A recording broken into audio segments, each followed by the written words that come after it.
Huh? Can't hear him.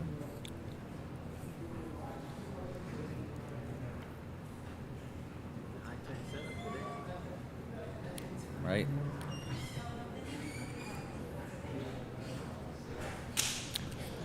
All right, good morning, and we welcome you here to the Alachua County Athletic Center. And it is time, I guess you would say, the unofficial start of football season. I always like to say that, but we're here for a high school football media day.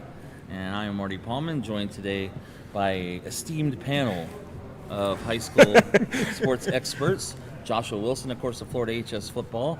Jake Rongholt, sports director at TV20. We have Nick Anschultz here from the Levy County Citizen. And everyone knows Mike Rideout from 8th Street Daily News and the Prep Zone. So, guys, I guess it's anyone can answer this. We'll go to Josh first. So, Josh, we're ready to go, huh? Another month till the season starts, but it's already time.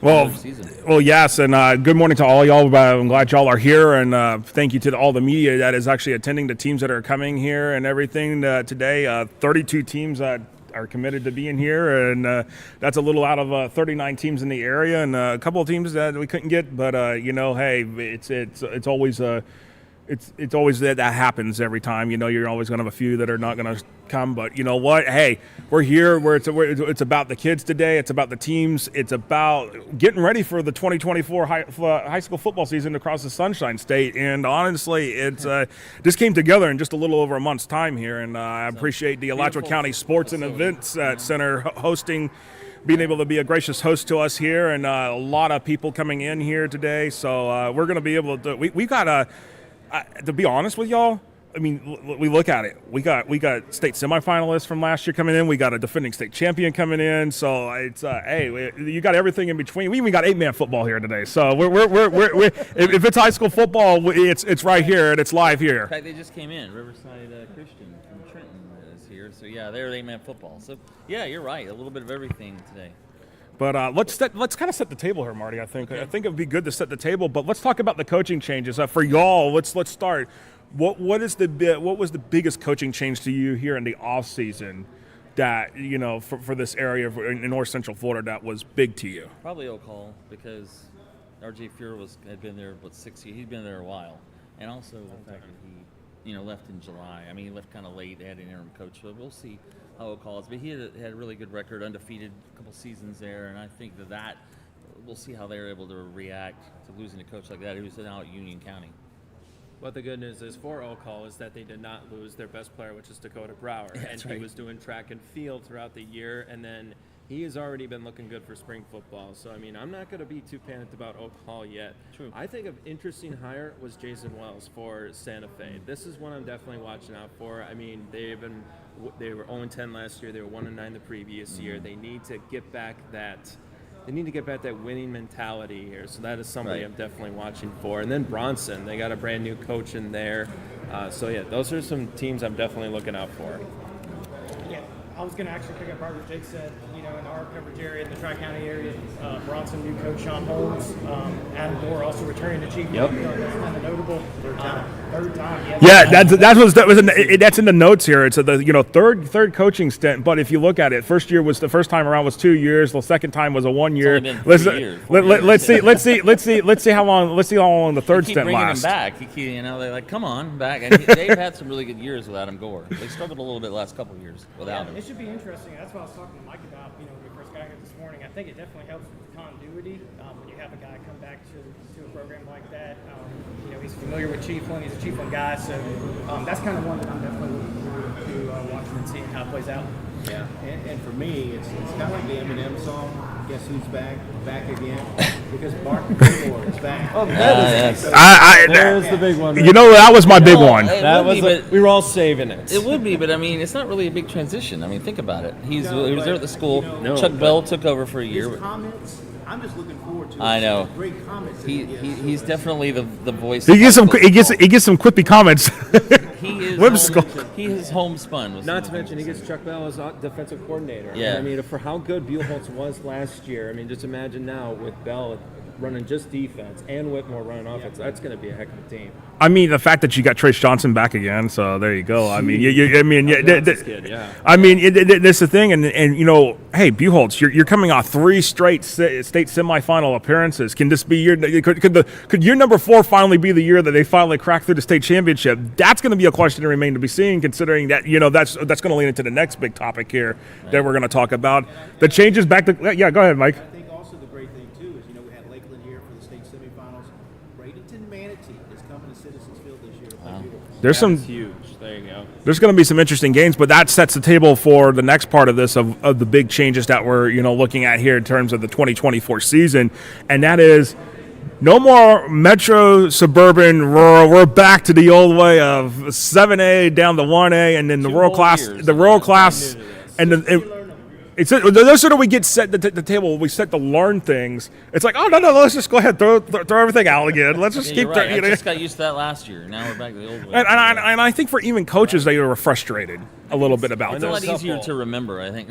It's like, yeah. 'Cause So I don't even know who's. I if I look at my sheet, I know which district they're in, but I exactly. still haven't learned them yet. And by the time I learn them, it's going to be another time for another classification you need a cycle. map. And by the way, kudos to Josh not only for putting on a great event like this, Yeah, but a it's beautiful incredible. facility too. Yeah. For the job, the legwork you did with all the team notes and stuff, we got a lot of cheat sheet stuff here. So Yes. Yes, that was definitely helpful because I don't know. This afternoon I got SEC Media Days, so I'm glad to actually have this cheat Yeah. sheet here. Yeah. What's going on this week, right? Yeah, the cheat sheet helps a lot here, but going back, the FHA switching back to the standard classification system, that leaves a lot of room. Like we talked about Buchholz, running for just 3 state semifinal appearances. Vanguard, they were in the state semifinals last year. Yeah. Do you think the door is shut now because of the way the classifications are, especially the fact I believe that Buchholz, I want to say, is in 6A. The Buchholz is 6A this year. And So don't forget, we have a 2-time state champion in Hawthorne, coming and the rural through class is this still afternoon. now the rural class that may be the only thing that actually stayed the same in a lot of ways. That's right. It was actually, yeah. And the rural class, they're going to be loaded. Because you got teams like Union County in there, and that's going to be Williston. something to watch for. Hawthorne had a great time last year, terrific defense. CJ Ingram is back, of course, but yeah, that is going to be an interesting division to watch. Are we sure about CJ? CJ Ingram, I don't know if he's. We don't Learning know. something here? Yeah. Yes, we may not know. talking to Hawthorne today because the word on the street is he's going to give up football this year and concentrate on basketball. He's got an offer from the Gators on the table. It looks like he's going to be focusing. In fact, he's apparently been playing for Oak Ridge in Orlando. Yeah, he has actually. So I'm not sure if he is moving. In this day and age, you could go play at Oak Ridge. Yes, you could. Football season. That's right. You could go basketball in Hawthorne. You can play baseball somewhere else if you wanted baseball to. somewhere else. Yeah, no, that's true. That's going to be a big a loss for them. Although I think CJ, that's a good choice. He's a really good basketball player, but he's not going to be a quarterback at the next level. But Hawthorne lost a lot of guys, but somehow. But they lost a lot But a of guys. D1 I know. guys. Somehow Cornelius, Somehow CI usually finds a way to get it done. So I It's all will. about Cornelius Ingram.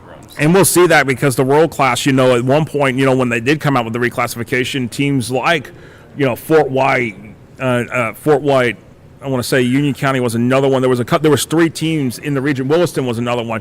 They were all slotted to be not in the rural class, and they appealed, and they all won their appeals. So that they intended the rural class to be a certain number of the 32 smaller schools. Well, that would be deemed rural. That didn't happen here. So some changes there, and and then another big thing that's coming for this year is the FHA is going straight up MaxPreps rankings to seed the playoff bracket. So what we see on MaxPreps.com is going to be that's what we're going to get. It was really almost the same thing anyway. So I mean, Just to say that margin of victory was taken out, but so it makes sense to use the max preps. I think that's probably the best idea anyway. so I mean, I'm just interested for me this year is to see how the teams react in terms of going back to the standard classification system, because I can point out, like in Class 5A for alone, you got 3 defending state champions sitting in that classification alone. You got Lakeland, you got St. Thomas Aquinas, you got Mainland. Those 3 teams alone are defending state champs. Only one potentially could repeat this year, or maybe none, depending on how everything goes.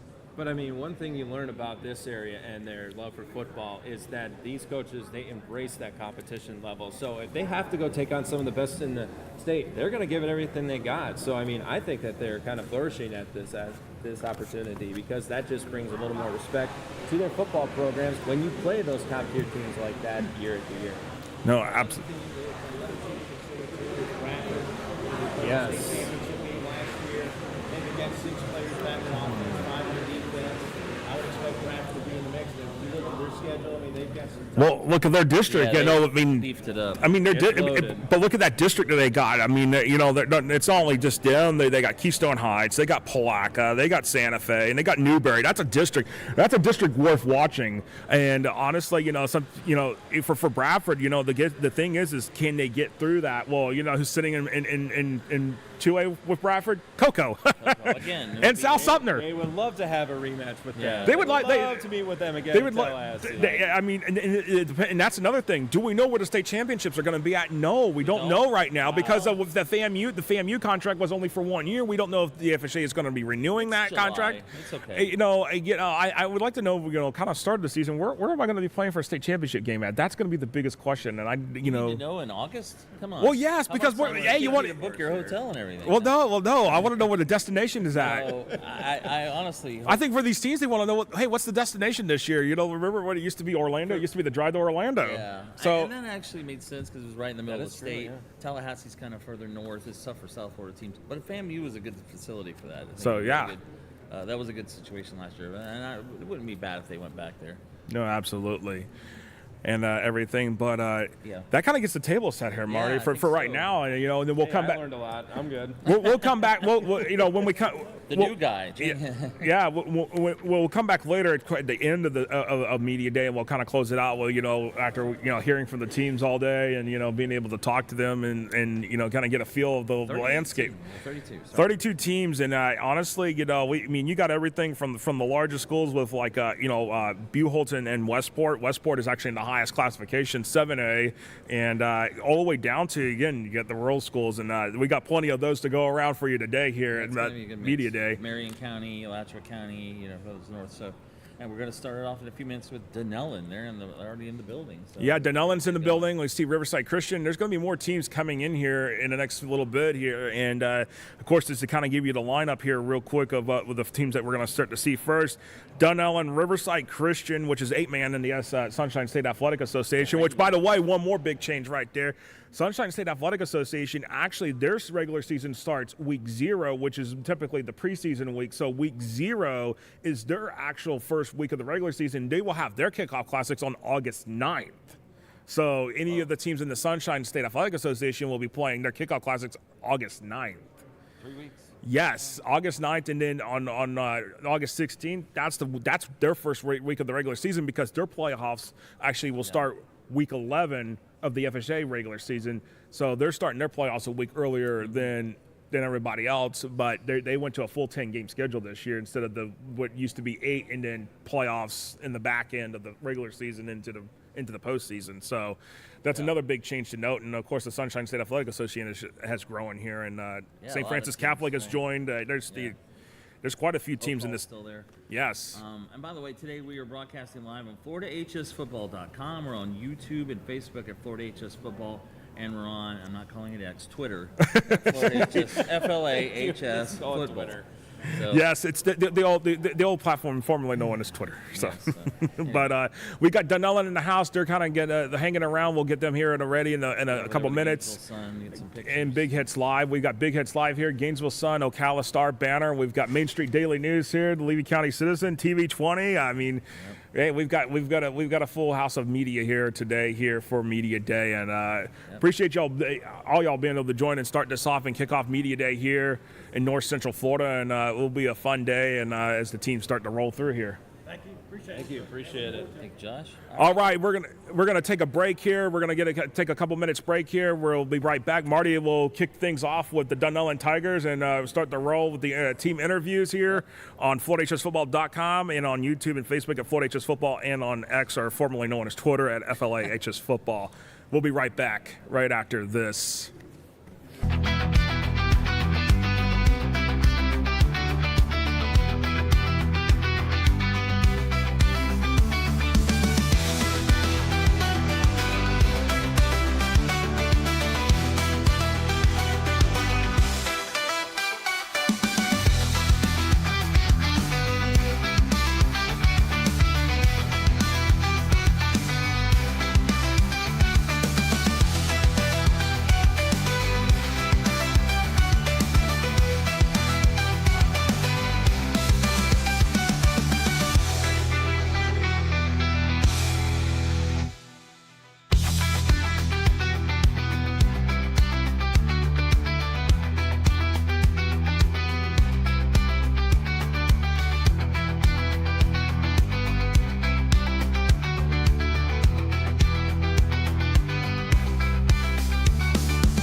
gentlemen, back here at the North Central Florida Football Media Day, and our first team, the Dunnellon Tigers, are here. And I know it's kind of an early morning, guys, so thanks for coming out. But Absolutely. And by the way, Dunnellon, their team segment is brought to you by Crouch Homes LLC, your custom home builder serving the Citrus, Levy, and Marion County areas. Call Crouch Homes at 352-309-6303 or visit them at crouchhomes.com. Crafting comfort, building dreams, Crouch Homes, where houses become homes. And I'm Marty Paulman, joined now by the head coach of the Tigers and his players, Tommy Sutton, coach. And your second year coming up. Talk a little bit about the first year, last year, making it back to the postseason. Yeah, this is actually going to be year 3. Okay. Sorry, I'm a little red one. You're good. I thought it was okay. That makes sense. So, this is year 16 overall at Dunnellon, third as the head coach. Year 1, really proud of making the playoffs. Year 2, winning that playoff game, getting to 8 wins, and we could not be more excited about this upcoming season and this group of kids we got coming back. Yeah, it looks like, again, looking at your district, South Sumter's there again. They're always tough. Oh, yeah. Used to playing them. And then you got North Marion, who has been down and has a new coach. And then Eastside's had a few pretty good, last couple of years have been really good. Absolutely. Over Eastside. Yeah, South Sumter, everybody knows them. Coach Lawrence does a phenomenal job. North Marion's, some people can say they're down, they're never down. That's always a huge game for us. And then Eastside is always, right there, super competitive, and they're going to be really good as well this year. So we know what we have in store for us. Are you returning a lot of guys? We are, yeah. These are 5 seniors. We have like 25 in this senior class. We're going to return 17 starters. Like I said, a lot of these guys, they'll tell you they had to play probably too early a couple years ago, but they're ready for that stage now. Yeah, that's a pretty good senior class, as you said. And talk a little about the guys who you have here today. Yeah, going right to left, Dylan Donahoe, number 5, plays running back, linebacker, 1,000-yard rusher for us last year.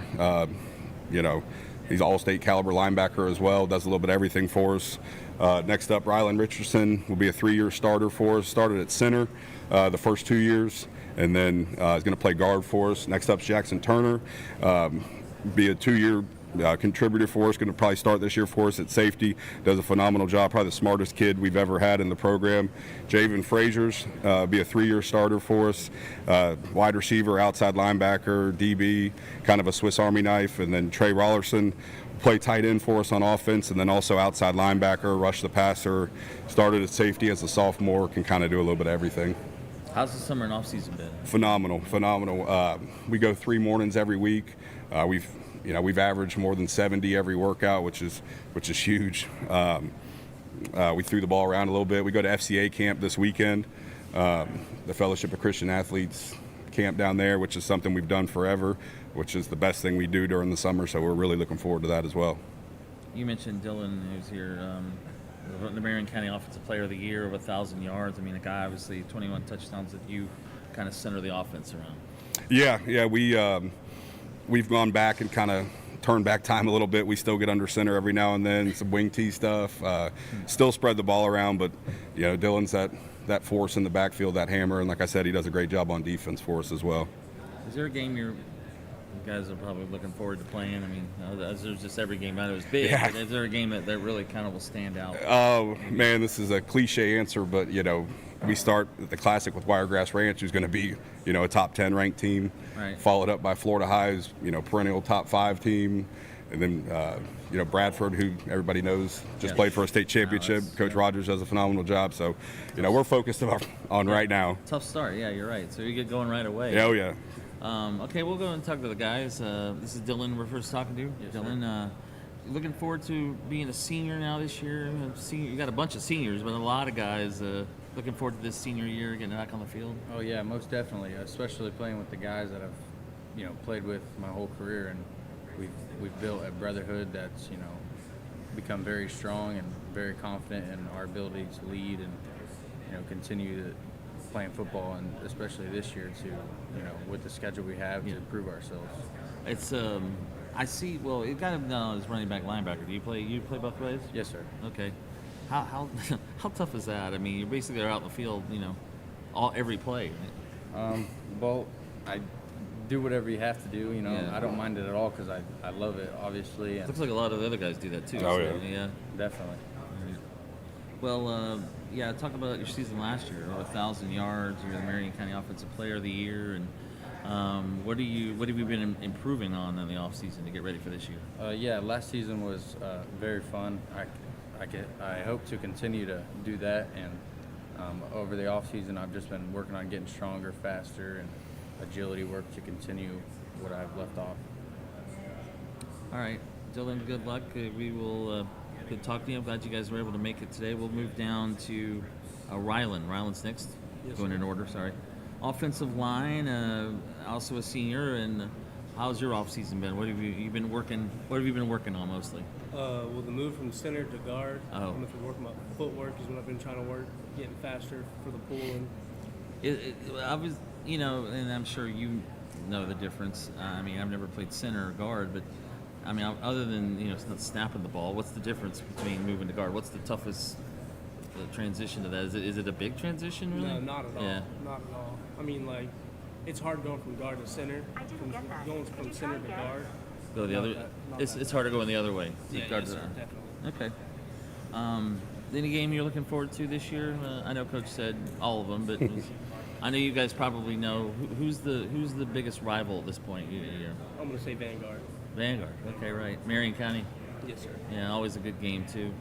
And yeah, it's true. You guys have North Marion as well. And Marion County, it's a tough tough place to play. There are a lot of good teams in Marion County. All right, Ryan, we appreciate it. Good luck to you this year. What do we have next? We have Jackson. How you doing? Jackson, safety. You play safety, Tuck. How do you like that position? I mean, you like being back there to pick, get interceptions, try to move the Yes, ball. sir. Coach Sutton just tells me to be the quarterback of the defense. Right. So I really like to take in that role, make sure everybody's in the right spot. So we're lined up. If we're lined up right, we're going to be successful. Yeah, and your senior year too as well. What have you been working on to get ready for this year? Just gaining weight. Gaining weight. Yeah, I see that. How is it like being with these guys? I mean, you guys are a pretty close-knit group, a lot of seniors. We've all pretty much known each other our whole lives, played football with each other our whole lives. So it's the last time we got all together. So we're going to try to make it special. Okay, thank you. Okay, Javen Racers? And you play receiver and linebacker, it says, right? So which one do you like better? Hitting? Everybody always says that, but what are you looking for this senior year? I mean, just to go farther, obviously in the postseason, but what else are you looking forward to this senior year? Carrying the leadership a little more than we did last year. We didn't have a lot of that last year. Carrying the leadership with the young guys, so like they can take in charge when they come up next and keep carrying. Yeah, there's not a lot of young guys probably that are playing right now, but I mean, you said you got 25 seniors, but you're also a baseball player. You're a pretty good baseball player, huh? All right. What's your coach is here? What sport do you like? Definitely football. Definitely football, right? Yeah.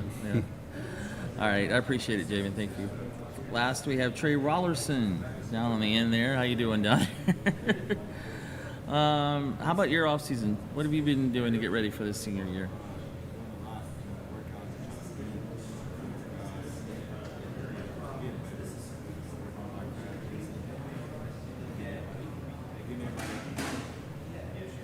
You play basketball and track too, huh? So you're pretty busy during the year. Right? Well, is there a game you're kind of looking forward to? Yeah. Vanguard, yeah. That seems to be the players will tell you. Oh, right now. yeah. The coach- All right. Well, we appreciate it, guys. Thanks for coming up here to Gainesville today and coming up to the North Central Florida Football Media Day. Yeah, thank you so much for having us. Coach Tommy Sutton of Dunnellon and his players, their season, of course, getting underway as well, August 16th. Who do you have at the kickoff? You have Wiregrass Ranch. Well, that's right, Wiregrass Ranch, and then you start August 23rd. So, Yes, sir. They're in Class 3A District 5, so that's back to the old system. Yeah. we used to have. All right, we appreciate it. Thank you. Thank you, guys. Yes, sir. And it's Dunnellon, the Dunnellon Tigers.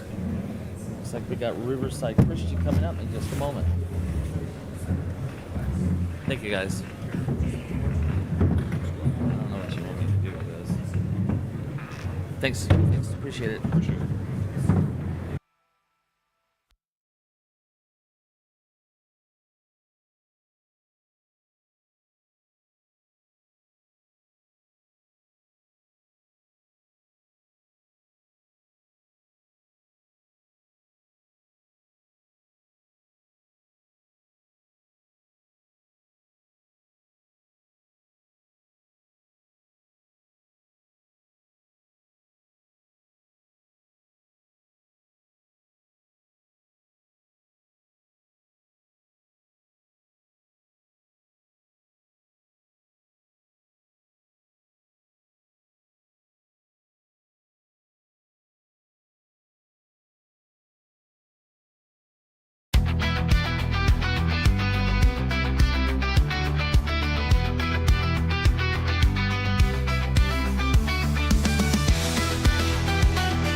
Palmer back with you here in Gainesville, the North Central Florida High School Football Media Day.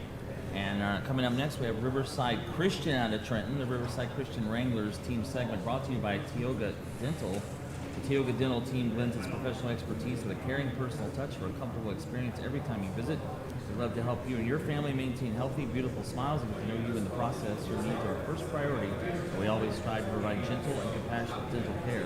Visit Tioga Dental at their 2 locations at the Tioga Town Center and Celebration Point, or visit tiogadental.com for more information. All right, so let's go ahead and we'll introduce Coach Stephen Hall. And Coach, you bring your team in, Riverside Christian, located in Trenton, and this is your 9th year as the head coach, but 8-man football, your 3rd year of that. How was the last season for you? I'm sorry. It was a really good season. They went 9-1, won the district, 9-2 overall, finished 5th in the state. They had a really good season. How's the, I'm sure at this point you made the transition, but how was the transition to 8-man football? I know it has to do with numbers. How many players do you have on the team? Oh, this season it's the smallest roster I've had for the 8-man. We're at 13 at the moment. 13? Yeah.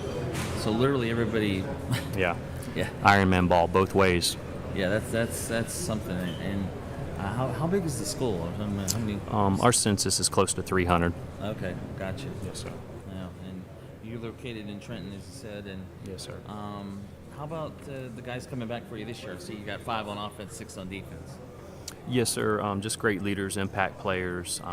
Got the experience. You attach those players that haven't played. You coach them up, and you attach them to them veterans coming back, and it's pretty good. You can build a good core with that.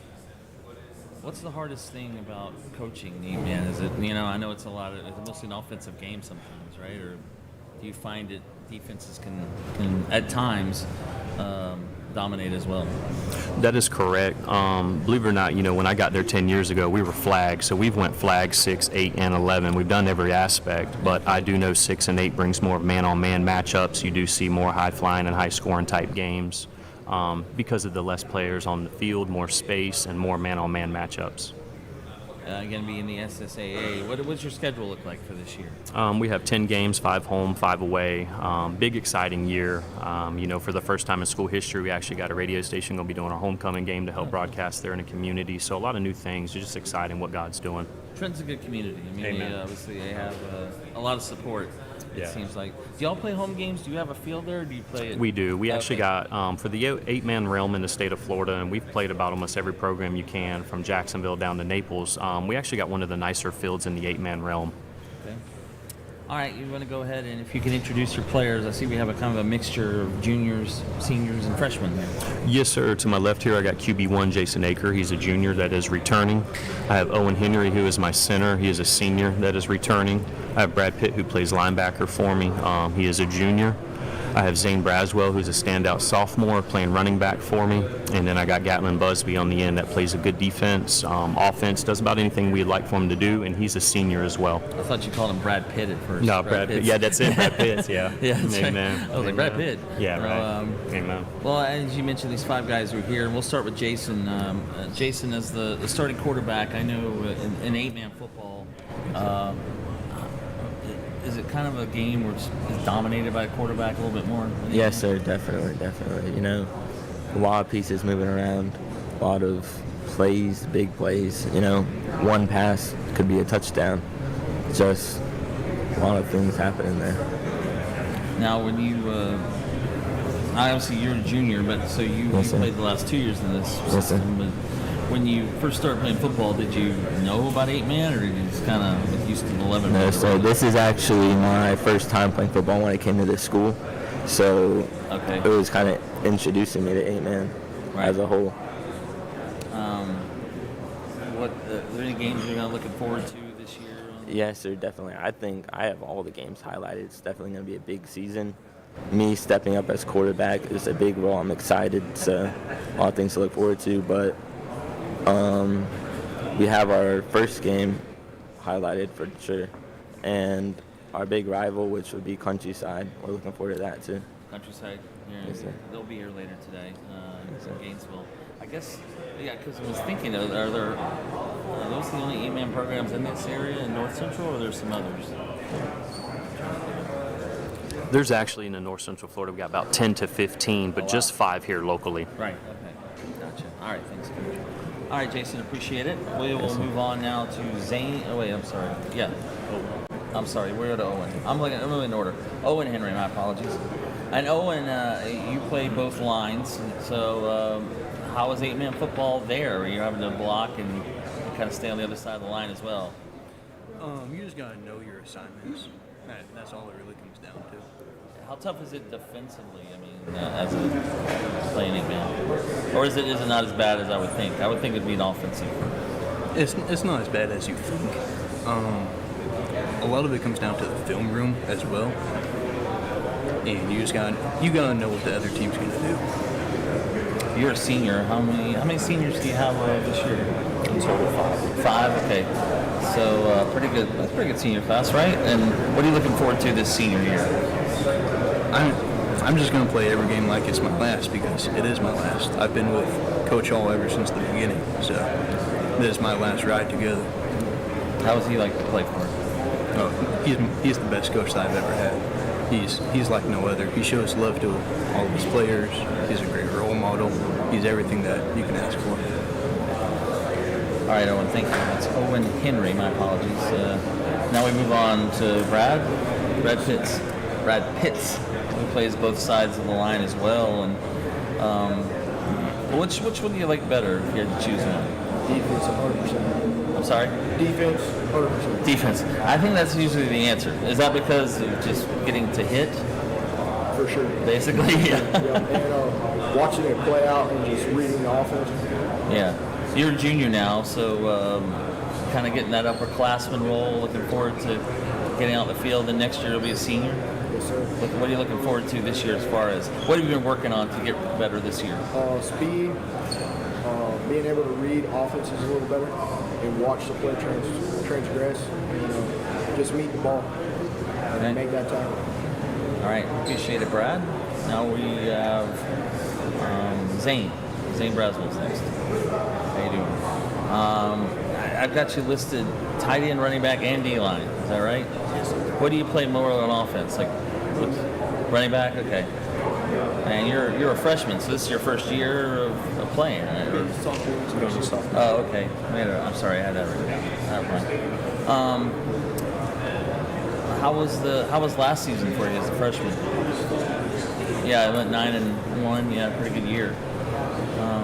Any games you're looking forward to on the schedule? You say Countryside would be the rival, right? Yes, sir. Countryside will be. Hopefully, we can get them out of the way.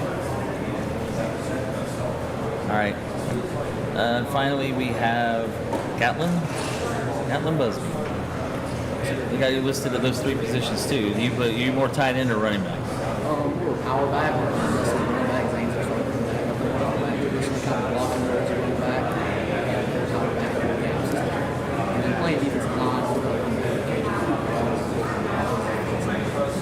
You're a senior as well, so how was the transition to 8-man for you? It's been good. Last year was my first year in 8-man. This is actually my first year at Riverside, and it's been a great experience here, and I've loved it. Really tight bond and brotherhood. Transitioning from 6-man to 8-man last year, there's a big difference. 6-man's got a lot more space, but I like 8-man with it's a lot more tighter. This is the Riverside Christian Wranglers, and the first game is, who do we play first?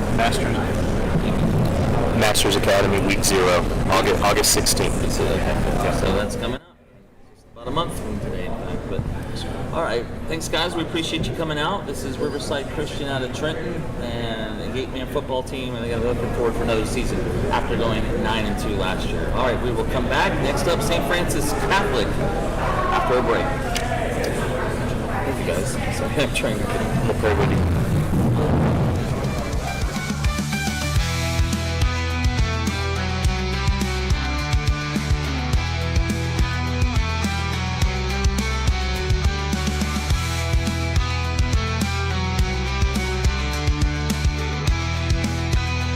Smiles and get to know you in the process. Your needs are our first priority, and we always strive to provide gentle and compassionate dental care. And for your convenience, we accept most major dental insurance providers. Visit us at Tioga Dental and Orthodontics in the Tioga Town Center or Tioga Dental at Celebration Point.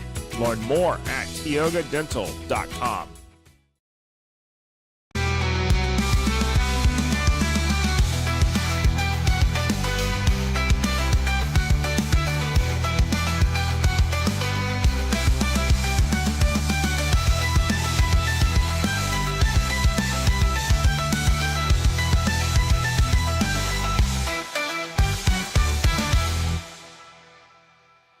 The Tioga Dental team blends its professional expertise with a caring, personal touch for a comfortable experience every time you visit. We would love to help you and your family maintain healthy and beautiful smiles and get to know you in the process. Your needs are our first priority, and we always strive to provide gentle and compassionate dental care. And for your convenience, we accept most major dental insurance providers. Visit us at Tioga Dental and Orthodontics in the Tioga Town Center or Tioga Dental at Celebration Point. Learn more at tiogadental.com.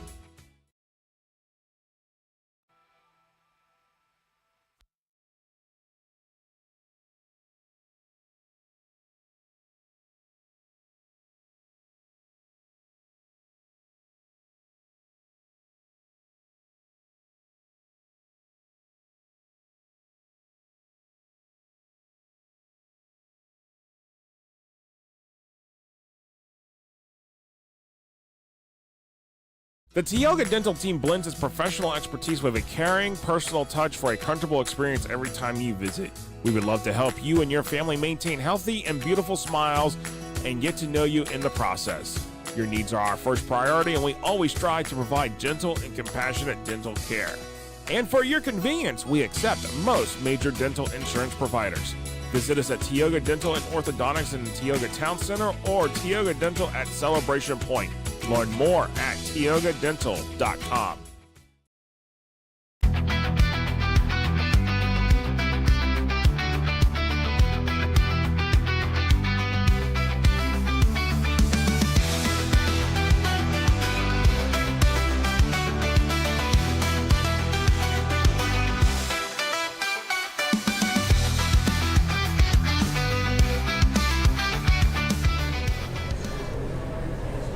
All right, welcome back to the Alachua County Athletics and Events Center here in Gainesville as we continue with the North Central Florida High School Football Media Day. Up now, the St. Francis Catholic Wolves right here in Gainesville, and their segment is brought to you by Campus USA Credit Union, serving its members with great rates and products, friendly service, and smart game plans for you and your money.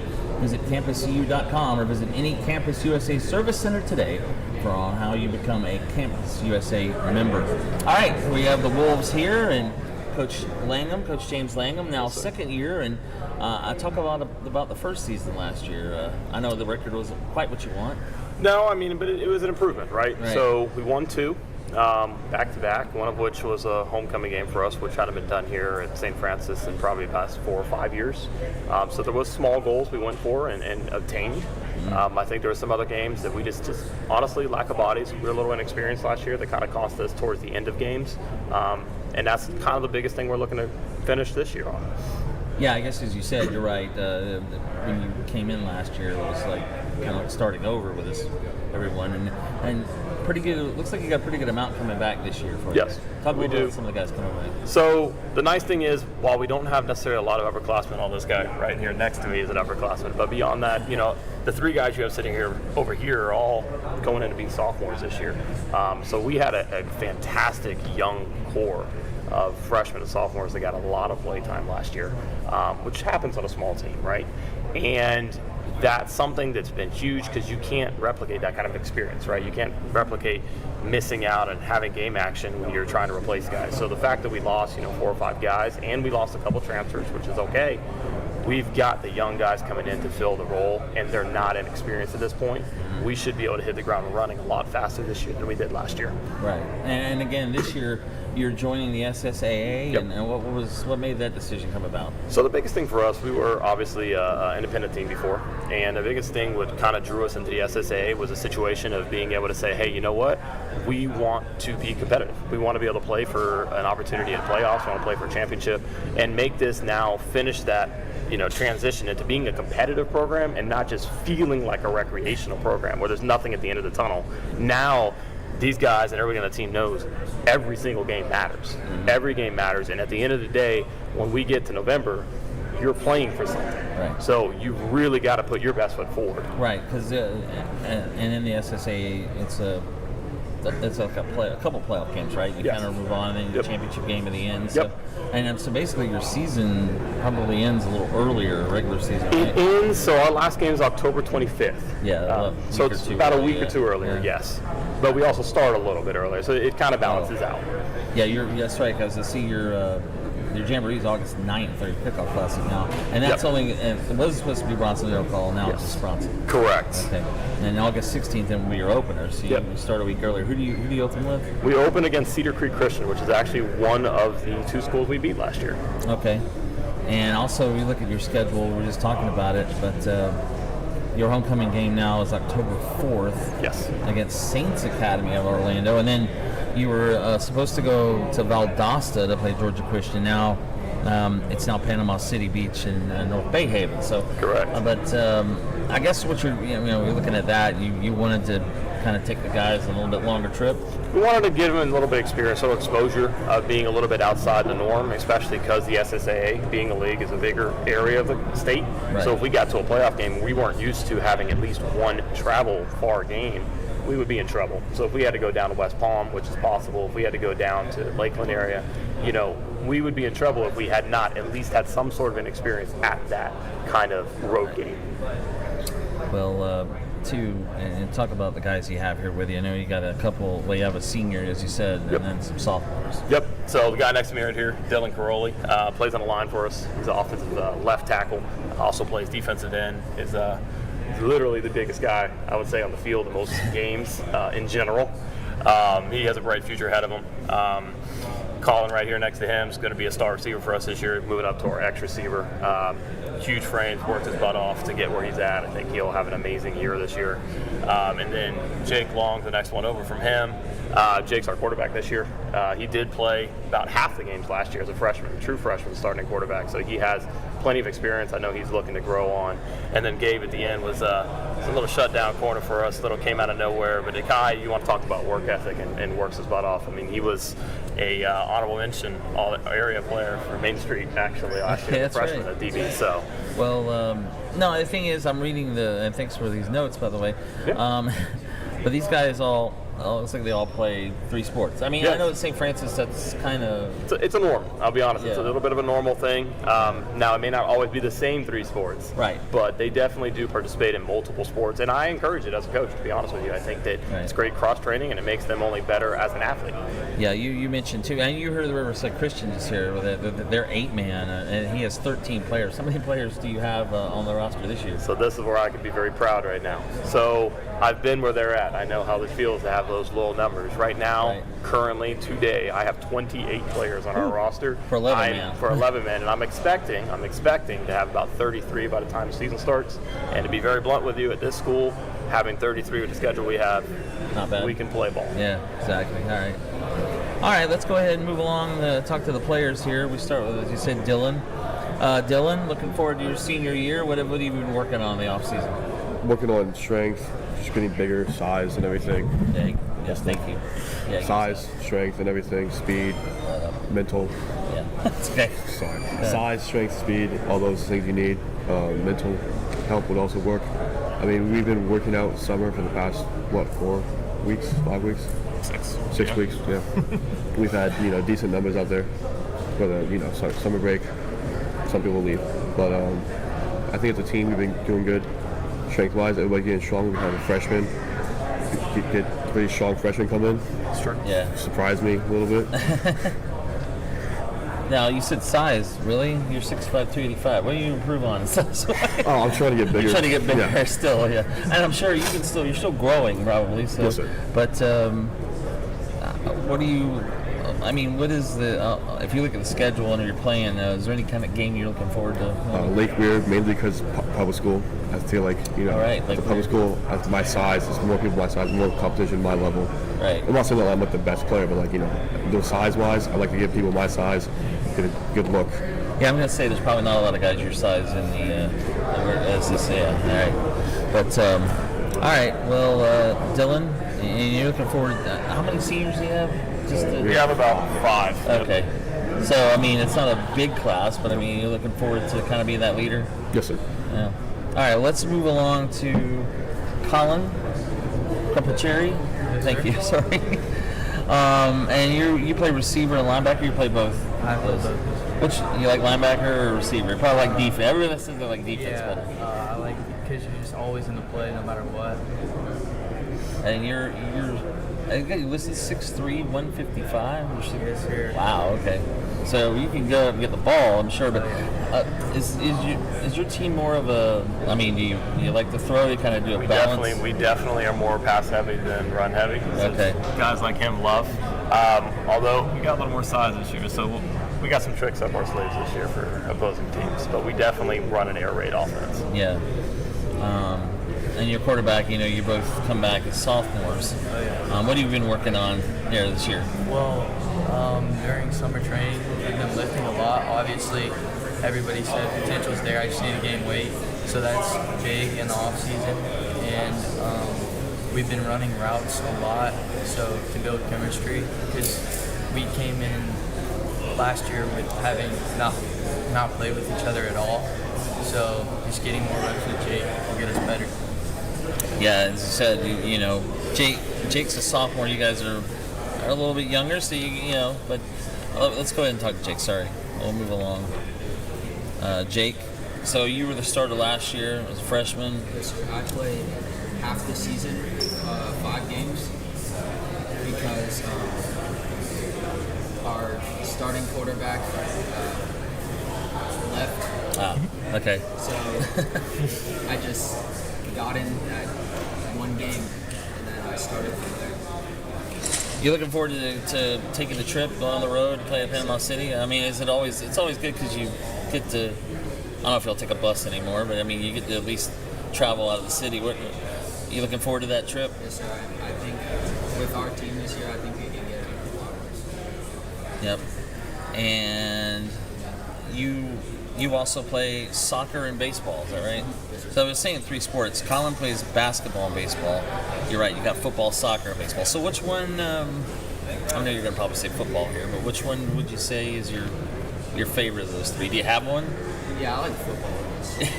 I thought you might say that. There's a lot of contact, and yeah, it's really fun. Do you play, I know you said quarterback, you play linebacker too? Okay.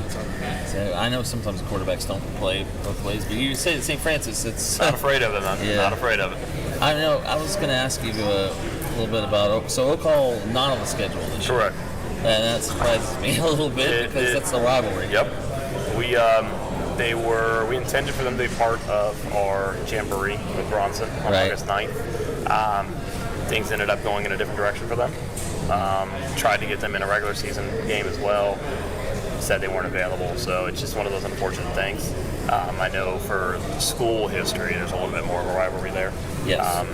For my own personal history, not necessarily right, but I know the kids wanted to play it. Senior night, however, will be our new kind of rivalry game that we're trying to establish against that particular Masters Academy. PK Yonge. I'm sorry. PK Yonge, yeah, that's right. I'm thinking of Homecoming. Saints Academy. Yeah, that's right. And you play them October 11th. Yeah, that's a pretty big deal, I'm sure, because PK Yonge is pretty close to a public school, but they're not really completely. But yeah, I know that would be a big game for you guys, getting to play them. All right, finally, I'm sorry, I don't want to forget Gabe down there. But Gabe, looking forward to coming back this year as a sophomore. Yeah, I expect to play a lot more offense this year. Okay. I expect to reach a lot more goals this year. So. Is there a game you're looking forward to on the schedule? Probably Lake Weir, because it's a lot Lake better Weir. competition, and it'll be a good place to show your skill and get better. Okay. I think it's the first time you played Lake Weir? It is the first time. We tried to play them last year. We had to unfortunately cancel the game. We ended up with a COVID outbreak on our team. Wrong time, wrong place, but we're looking forward to playing them this year. Yeah, those COVID outbreaks, they're happening. They still happen right now. Still do. Know, so we're here 4 years later. But, right. All right. Well, appreciate it, Coach. Good to see you. Thanks, guys, for coming. That's the St. Francis Catholic Wolves, Coach James Langham and his players. And we will go ahead and coming up next, Bradford. We'll have the state runner-up from a year ago, the Bradford Tornadoes, in a moment. I'm Marty Pullman, and you are watching the North Central Florida High School Football Media Day live from Gainesville. Is your bank dropping the ball, not playing with heart or skill? Then you need to check out the scouting report on Campus USA Credit Union. That's a 5-star recruit if I've ever seen one. Campus has it all, like great rates and products, friendly service, and smart game plans for you and your money. So why not put some star power in your financial life? Visit campuscu.com or any campus service center today. Honey, can I recruit you to take the garbage out?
Marty Pullman welcoming you back to the North Central Florida High School Football Media Day. And you can watch today's broadcast live on FloridaHSFootball.com, also on YouTube and Facebook at FloridaHS Football, and on Twitter at FLAHS Football. Now joined by the Bradford Tornadoes, head coach Jamie Rogers in his third year. And well, Coach, first of all, let's look back and what a year last year was, a historic year for Bradford, making it all the way to the state championship game, 14-1 record. Yeah, last year was one of those special seasons that you only hope for. You get a chance to play in a state championship. Doesn't happen very often, and just grateful to be able to do it with these guys. And our community had so much support for us. What they do for our kids is unbelievable. I'm just really proud to be able to represent them. And I think we had almost 4,000 fans make the trip to Tallahassee. So our whole town shut down on that night, and pretty sure we had the most fans show up. So you could just tell by the community support just in that. I can tell you from being at every game in Tallahassee that Bradford had most fans there, and you know what? Those again show that there's and you see this in a lot of towns, but there's a lot of support for your school there in Starter. Yeah, absolutely. One county high school. It's my whole career I've spent in one county high schools for the most part. It's just something special about it when the entire town shows up to your games, and we've had so many home games, and we've been fortunate to be a high seed going into the playoffs, so we've had a lot of home playoff games, and our atmosphere is second to none with the Jumbotron and the fireworks and everything. It's a tough place to play, and it falls on our kids and how good of football players they are, and then the community support's awesome. Yeah, it's definitely a college atmosphere. And you watch Friday Night Lights, it's kind of a lot like that. Really, it's Stark, but and you got 5 seniors with you here. How many seniors do you have this year? You got a class? Yeah, we're going to have 16 or 17 seniors, a little bit smaller than the last couple of years. We've had 20 and 21 the last 2 years, so that's a lot of our success. A lot of experienced guys that have played a lot of football, and the key to it, I had a really good friend of mine in this business tell me one time, the more freshmen and sophomores you have starting, especially on defense on varsity, the more losses you're going to have. And we've been very fortunate to have a bunch of older guys playing. Yeah, a lot of seniors right every year. And one place, it looks like you did replace your quarterback. You got Zach, who's in now from Columbia. Yeah, Zach's coming to us, really high intellectual guy that can understand and get us in the plays that we need to be in, and there's nothing that we can't run. Our whole playbook will be in play. Just a very smart quarterback, and looking forward to watching him play. That defensively, Demarius Lewis making it back, and man, his numbers: 105 tackles, 12 sacks. It's like NFL kind of numbers almost. Yeah, he wreaks havoc on every offensive lineman that we play, and his speed and his motor. Now he's going to be 10 or 12 pounds heavier this year, so he's put in a lot of work in the weight room. So those numbers are only going to get better. So we're back to 2A now. From the rural classification, or they call it, or I guess you guys were in S. 2S. S, right. That's right. So back to 2A. Is there anything that's changed in your district this year? We added 2 new teams in the district. Newberry and Santa Fe will be in with Palatka, Keystone, and ourselves. Us 3 have kind of been in the same district for a few years dating back, and then now Newberry will be added, and so will Santa Fe. So it'll be a fun district, very competitive district. We're looking forward to it. Yeah, Newberry's they're pretty good normally, and I know Santa Fe's been struggling, and but they usually find a way to play tough when it comes down to it. And it sounds like a lot of you got Keystone. I know that's a rivalry team. Oh, absolutely. I think maybe Newberry could be. Oh yeah. I mean, Newberry's got. I can keep reading all the articles and all the good football players that they have, and I've gotten to watch some film on them. So definitely be a great test. And going over there, we'll have to go away to that one. So hopefully there'll be a lot on the line that night. That'll be a lot of fun.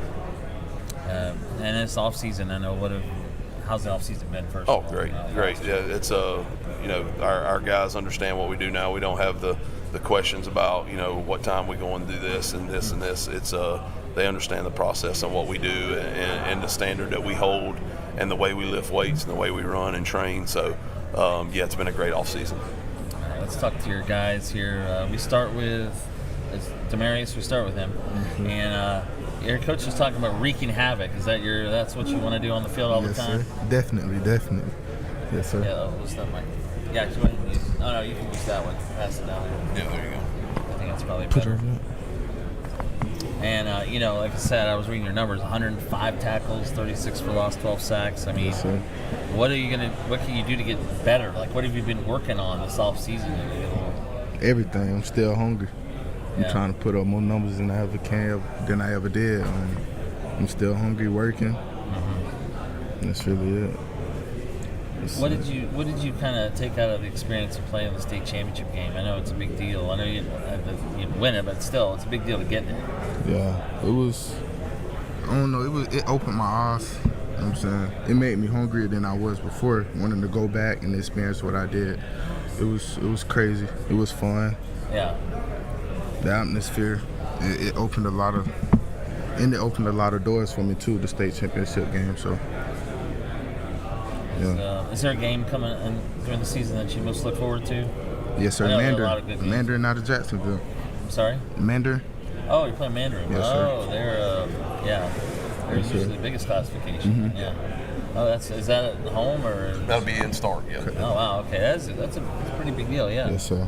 Mandarin played for the state title last year, so yeah, your schedule. You guys take on anybody, I know. So.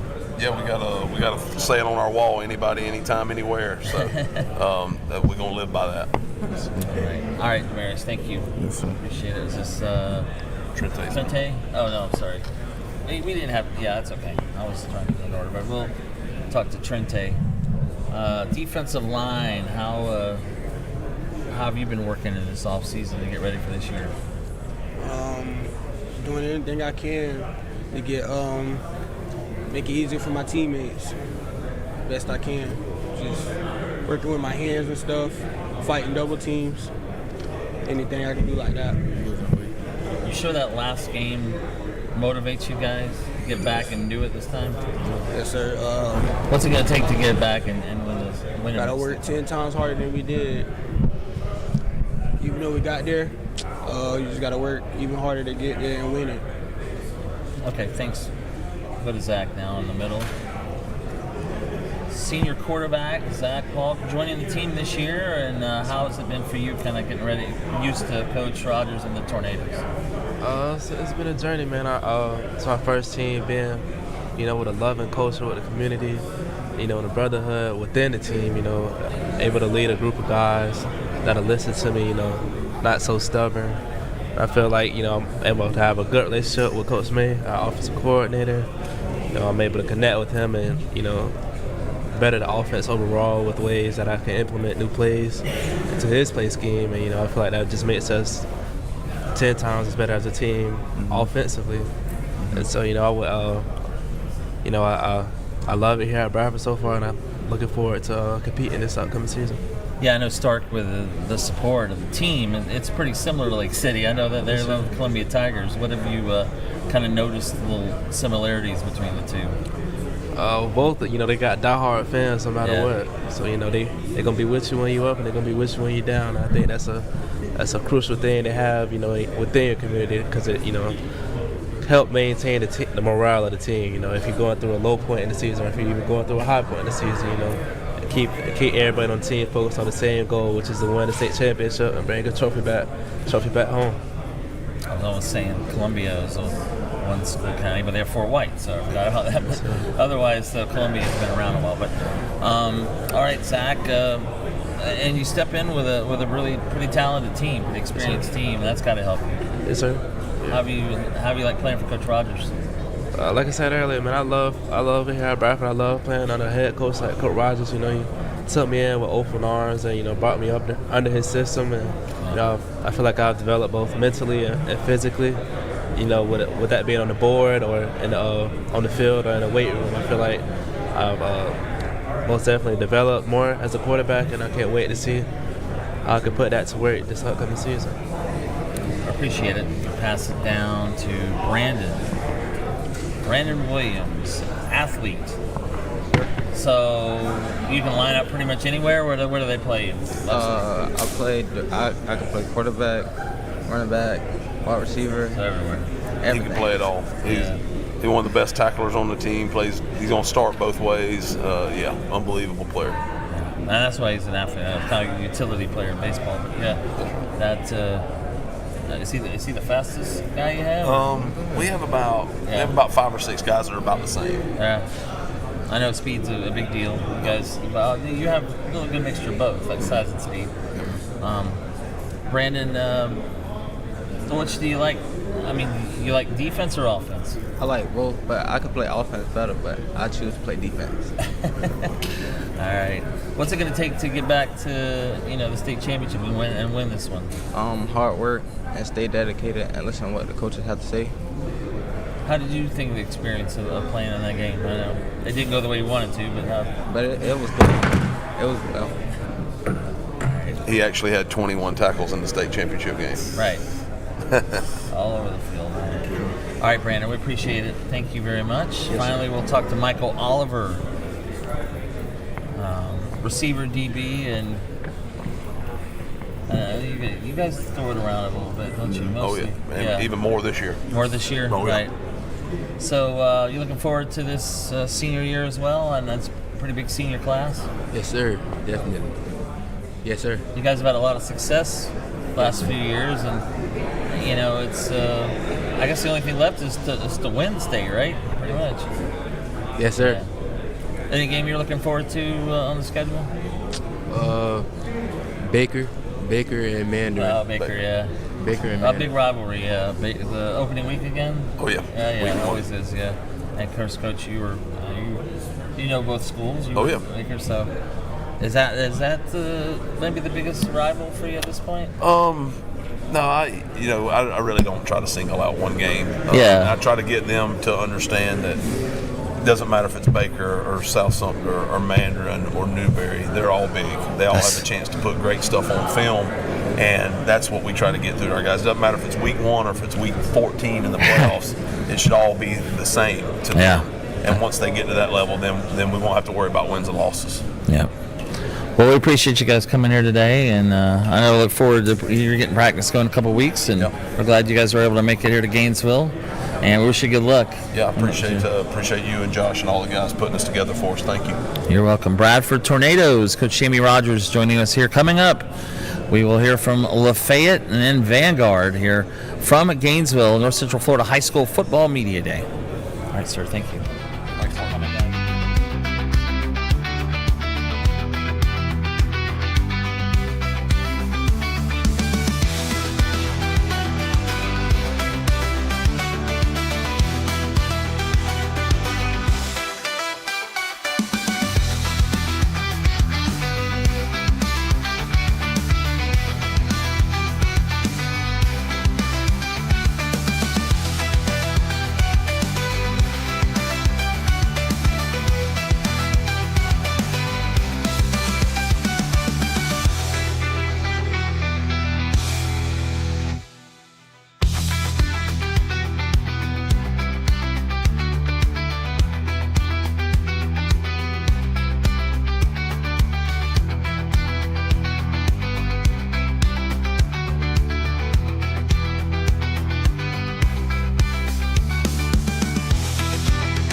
All right, now the Lafayette Hornets are here out of Mayo, and Coach Marcus Edwards is here, 4th season with the Hornets. And Coach, talk a little bit about last season first when we start.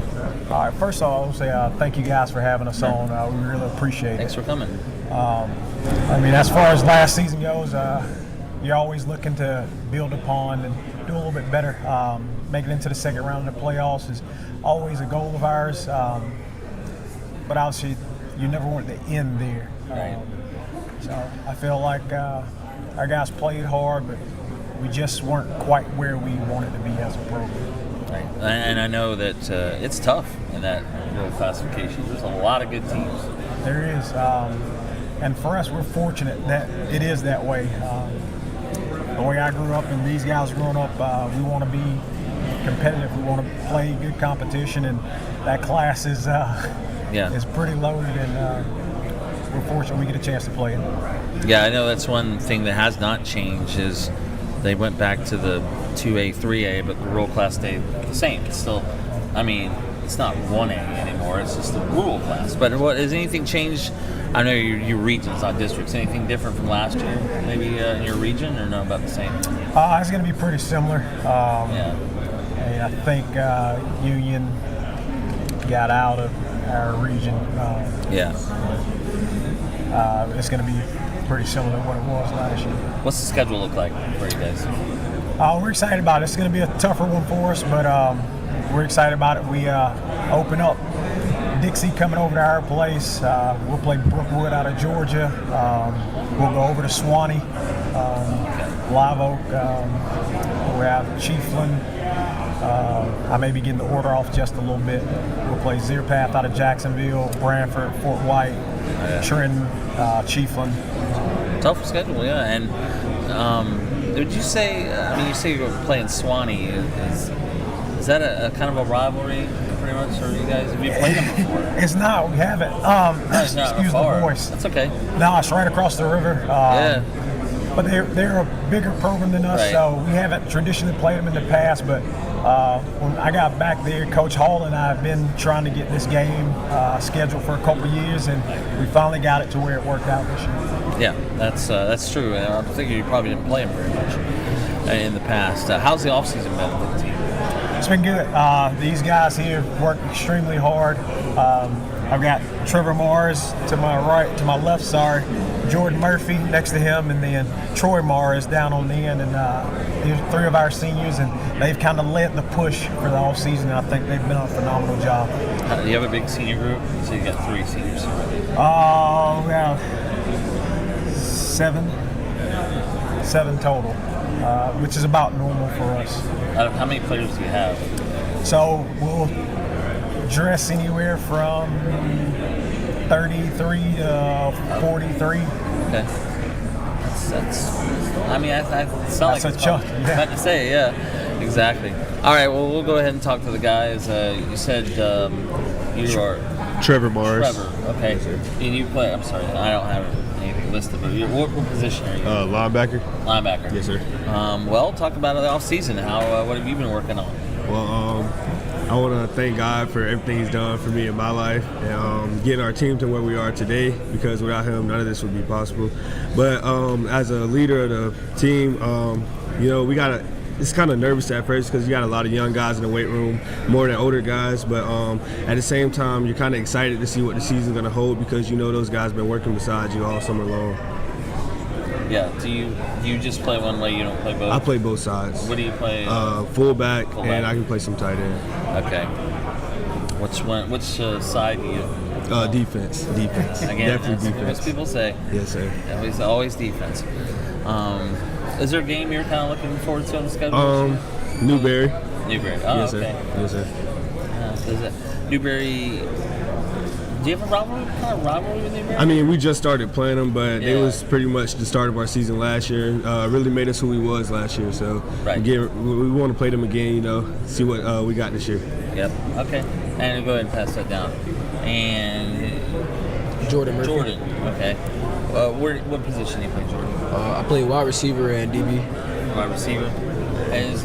Are you guys kind of open up a bit, or do you kind of 50-50? We're probably 60-40 run the pass, Okay. and we're going to throw play action off of it. Right. So Jordan, you know, as a receiver, you can make the big plays, and kind of what you're looking forward to doing? Yes, sir. And you play DB too. I mean, a DB is a position too. You're kind of like a leader, and you know, Yes, sir. but also, you know, you can make big plays. Do you like the defensive side better too? I'm not. Either way. Either way, I think I like the offensive side more. You do. Okay. Okay. Cool. How do you like playing for Coach Edwards here? It's great. He gave me the ball a lot last year. I liked it. That's a good. Yeah, that's always good. All right, I appreciate it. Thank you. And we've got Troy Morris. Okay. I'm gonna guess you play the line. Yes, sir. Okay. I'm just both sides, O-line and D-line? Just left tackle. Left tackle? Yes, sir. Oh, okay. What do you, and you're a senior as well, so looking forward to being that senior leader kind of? Yes, sir.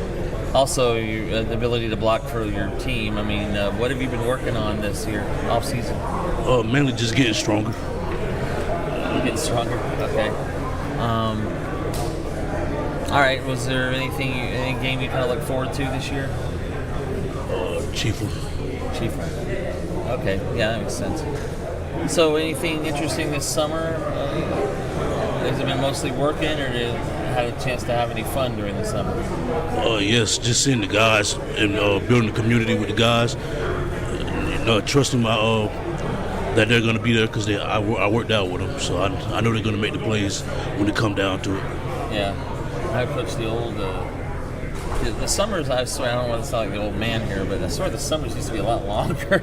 They did. It seems like it's like a month now or so, yeah. Man, I swear, between all the other obligations that kids have and the summer just feeling shorter, it seems like as soon as it starts, it's over. Right. You're back into the season again. Yeah, because, I mean, again, you're done at the end of May, beginning of June, and then by the end of July, you're back practicing. I'm sure you're working out as well.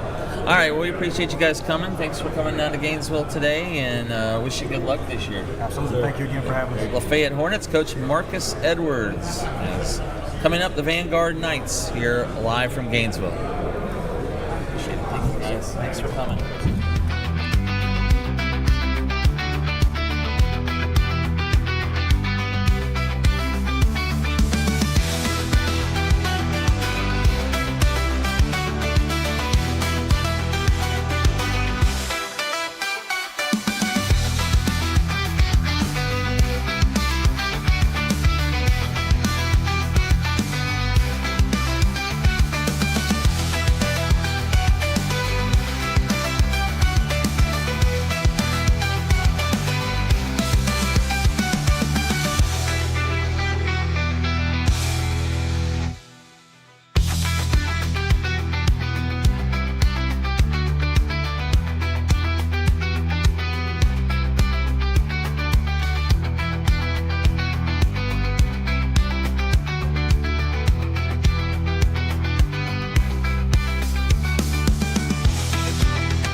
Tornadoes. Yeah, that's it. Much. They know to keep it clean. They know to keep it. All right. Sorry about that. Welcome back. We are now joined by the Vanguard Knights out of Ocala. Joining us here, we got 8 guys, so it's going to be a busy interview period here. All seniors. Coach Edwin Farmer, yes, sir. 11th year. You're almost like the, I don't want to say old man, but the dean of the coaches at this point. 11th Yeah, year. I'm getting there. It's 11 or 10. I thought it was a decade, but I'm probably going into my 11th year right now. Right. Maybe I'm not keeping good count, right? I don't know. Is it 10? I'm sorry. Okay. Blame Josh. He made these notes. But no, we'll talk about last season first, Coach. State semifinals, another big year at Vanguard. Oh, man, it was an outstanding year. I think last year, was a tremendous year, definitely led by the senior class. They did an awesome job. Guys like Fred Gaskin, Michael Davis, Tajon Leslie, Marion McCray, Terrence Farmer, Dallin Pond. I just keep going on and on with the leadership of those guys and the things that they did to help create a great football team. I didn't do it all by myself and the coaching staff, but definitely take leadership by the team. And just going into, not only that, we had 24 seniors and 24 of those guys actually signed to go to college, play college football. That's that opportunity that you want for every kid. You try to do the best to make sure those things like that happen, and lead them in the right direction. They had great academics. We went to the Final Four. Yeah, we lost against Mainland, but man, they were competitive throughout the whole season. We had a lot of fun because you got to have fun playing this game and continue to do the right thing. So it was just an outstanding year last year, definitely led by a great group of young men. And now we're ready. We've been back at it, training and trying to get ready to do the same, get back where we left off. Yeah, Mainland ended up winning the state title, beat St. Augustine in the final, remember? So that was, but you're right, you had to go on the road and still 11-3, and as you said, this has kind of become, and I think last year I read that this is your 10th year, but I think I read it, is it right, 10th year? Yeah. Yeah, time flies, huh? It does. But I mean, I was thinking, I think I've seen you made the playoffs every year, except maybe your first year? Yeah, actually, we made it the first year. The first year you I made went it every year. Every year, man, we've been in the playoffs. I've been the head coach and all. That first year went to the first round. Consistency, though. Yeah, definitely consistent. But it's step. Everything you do is all about step. Taking a small step first. Some people afraid to take those small steps, and I think I definitely took the small steps. And now we got to find a way to win the big title, right? You know? And I'm sure the guys use that as motivation still for this year? Definitely motivation. Every time we pop them on our feet, one thing we say is state. How we going to get there? You got to say state. So you got to mean it. You got to want it. You got to find a way to get there. Coach, you're back to 4A, District 5. So anything changed in the district this year? I've been asked that question a lot, about going, different changing FHSA and what they're doing different with, changing logistics of who, going for different levels. But it's like, either way, you got to get your team ready to play. If it's 3A, 4A, 5A, whatever it is, you got to be ready to play. You got to be competitive at the end of the day. To be able to compete, if you want to play for the state title, you got to be able to compete. It doesn't matter what team you're playing. You got to be competitive, So that's the way I try to look at that as far as, getting my team ready to play, in the playoffs. Well, of course, you got to go through the season first. You got to, win your district game, then you get to the playoffs, and you just got to take one game at a time. That's where we're at. Yeah, your schedule, I'm sure you guys usually have a tough schedule. You guys are playing pretty much everybody in the... Do you get Buchholz again? You play them? Yeah, we got Bills week 1. How about that? That's right. Okay. I don't know how that happened. It used to be 3 or 4, but, we wanted to make sure we were playing each other, so now we're playing week 1, and even to go back to, the way FHSA is doing, switching up a little bit. Last year, we played Mainland, and now we got Jones in our district, so it's like right back to it. You just got to be ready to play football. Yeah, you got to get your team ready. Yeah, I know these guys right here got to be ready to play. We got to make sure they're doing the right thing and be ready to play.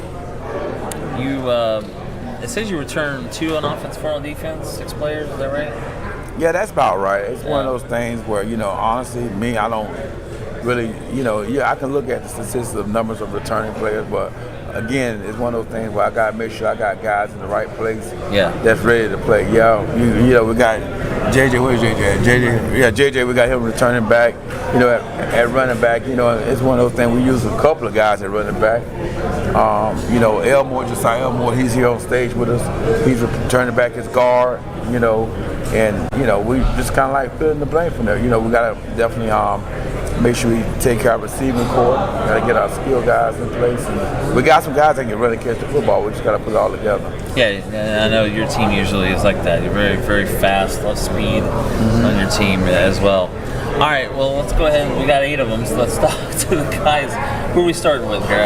This is just Josiah Palm. This is my son right here. So Josie returning back on defense. You know, he played linebacker for us last year. He was number 23 last year. This year, he's saying he's wearing number 1. So we're going to see what he can do with that number 1 while he's in it. Because he told me that I'm wearing 1. So that is my son. So, you know, he knows the game, and he's definitely a senior this year. And leadership is important. You know how I feel about it because we do it at the house. So now we're going to do it on the football field. So let's see, can he be a part of leadership of this class? Yeah. Let's, guys, go ahead and share that, Michael. Let's go down here and start with Josiah here. And so, number one, how about that number, huh? Yes, sir. Nice number. You asked for it too, but what are you looking forward to now, your senior year? What you been working on? I've been working on building a team chemistry with my team. Got a lot of new players. Trying to get the state championship mainly. That's the goal for my I mean, you're not far from it, but I know not the ultimate goal so far. You haven't gotten there. Right. But I know it's something to get motivated, right? But do you play both ways? Yes, sir. I play both ways. Okay. Do you like offense or defense? I like both. I just like going out there and playing football. Yeah. Is there a game you're looking forward to this year? State championship game. That's the main game that I'm ready for. Okay. Any playoff game, any game that's trying to get our way to the state championship. Yeah, I like that playing for your dad here. Love it. He works me to death. The right thing. Right? He works me hard, but it's definitely worth true, it. Right? Yeah. I'm sure you enjoy playing for him. And you'll miss it when you're not anymore, probably. Right. All right, let's go down. Who do we have next? Josiah Elmore. Josiah Elmore offensive guard for us. Josiah? Elmore, yeah. Josiah Elmore. So how's your off season been? My off season just been including like a lot of work mainly and just kind of team bonding. Sometimes I go fishing with my teammates on the weekends and stuff, things like that, bowling. You say fishing? Fishing. I love fishing. Oh, really? I see a lot of you guys like go to do that. Yeah, they fish on it all the time. That's team chemistry. You heard me say earlier. You know, I just heard. In fact, a couple of days ago, I didn't know this, that their high schools now that have fishing teams, and their colleges, like UF has one. Yeah. I didn't know that. That's amazing. But anyway, so fishing. Okay. I like the fishing ball, but that fishing team, I don't know if we're gonna be the good Elmore doing my time. Man, I want a team. My time is valuable. Yeah, so you're pretty close knit group here, seniors. Yes. So you ready to step in that senior role? You play what position? I play left guard, and I'm kind of moving to center and a little bit of defensive tackle this year. You're moving to center? Yes. Okay. So is that a big transition? For me, not really. It's more like I can communicate with everybody across the front better, so that's why I kind of like center more, and I can call out the blitzes and stuff. You say you're playing defense too? Defensive tackle. Tackle, okay, gotcha. All right, appreciate it. We'll go ahead and pass it down. We're trying to get all these guys. Who do we have down?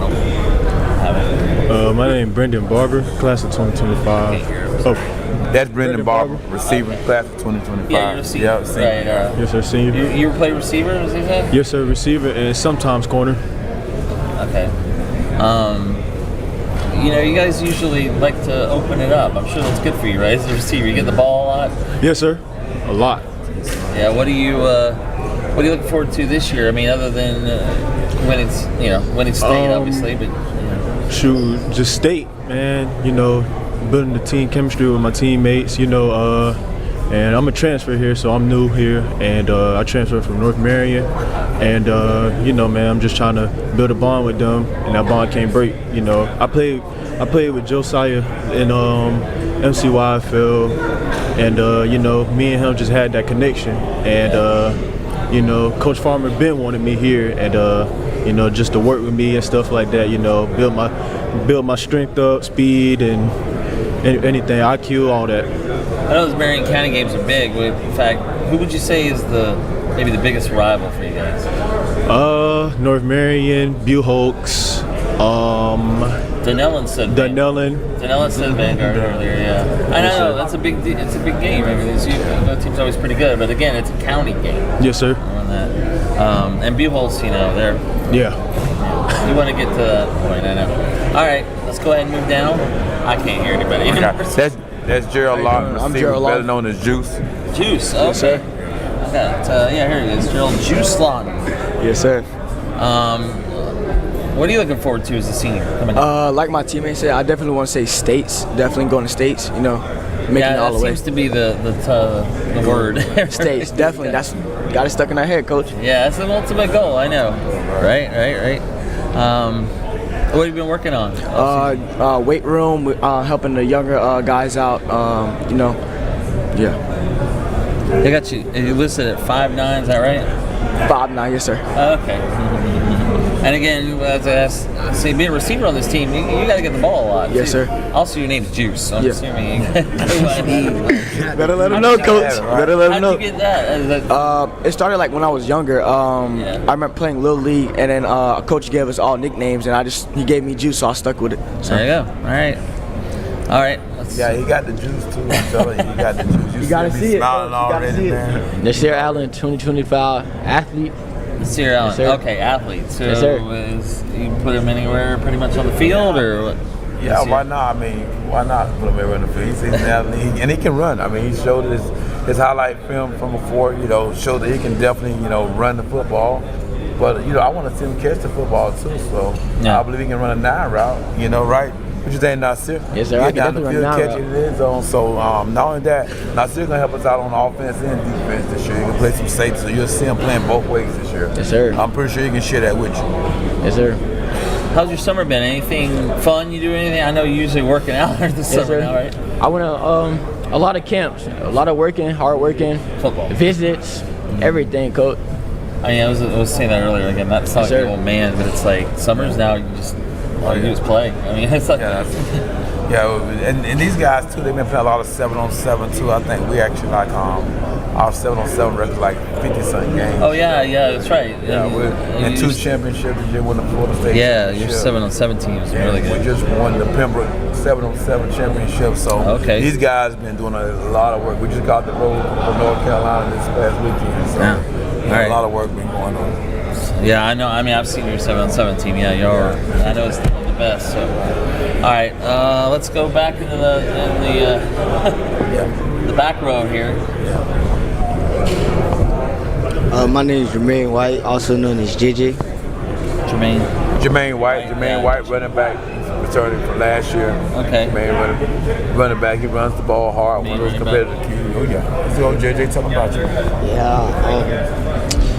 Class of 25. I really do everything. I'm really an athlete. Coach Farmer tell you, play defense. I'm really I like to say I'm a big time player. I make big plays. My stepdad, he calls me lightning in the bottle.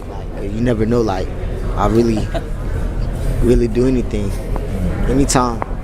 Are you okay? You go ahead. That's fine. My name is Travis Zimmerly, and I play DN, and just wherever coach will put me. Wherever we put you? Yeah. Mostly DN? Yeah.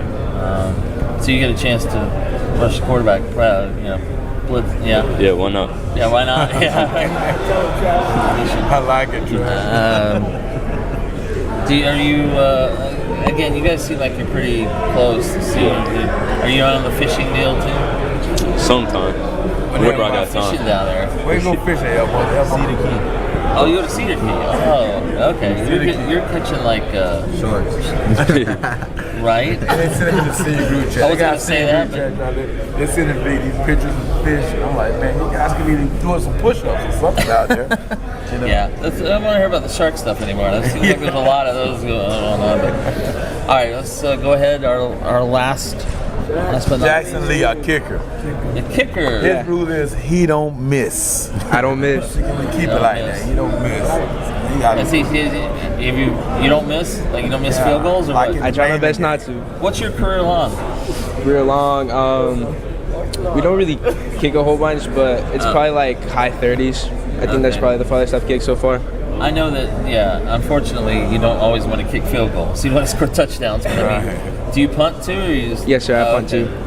Which one is, would you say is kind of hard? Is one harder than the other? In my opinion, kicking is harder than punting just because I've played soccer and I'm a goalie, so I'm used to punting a lot more. That's usually how you find kickers is soccer, right? Yeah. For football.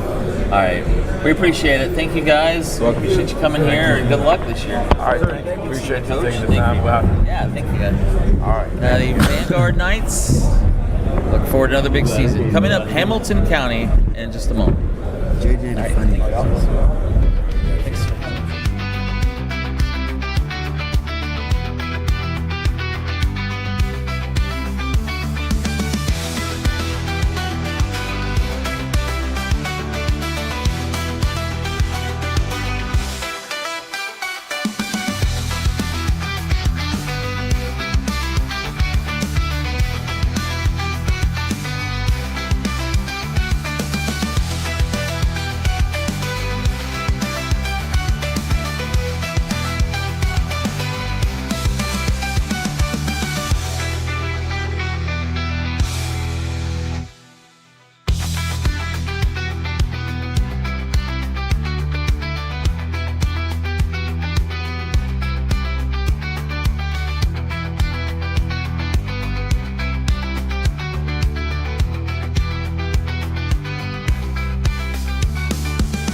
All right, welcome back to Gainesville.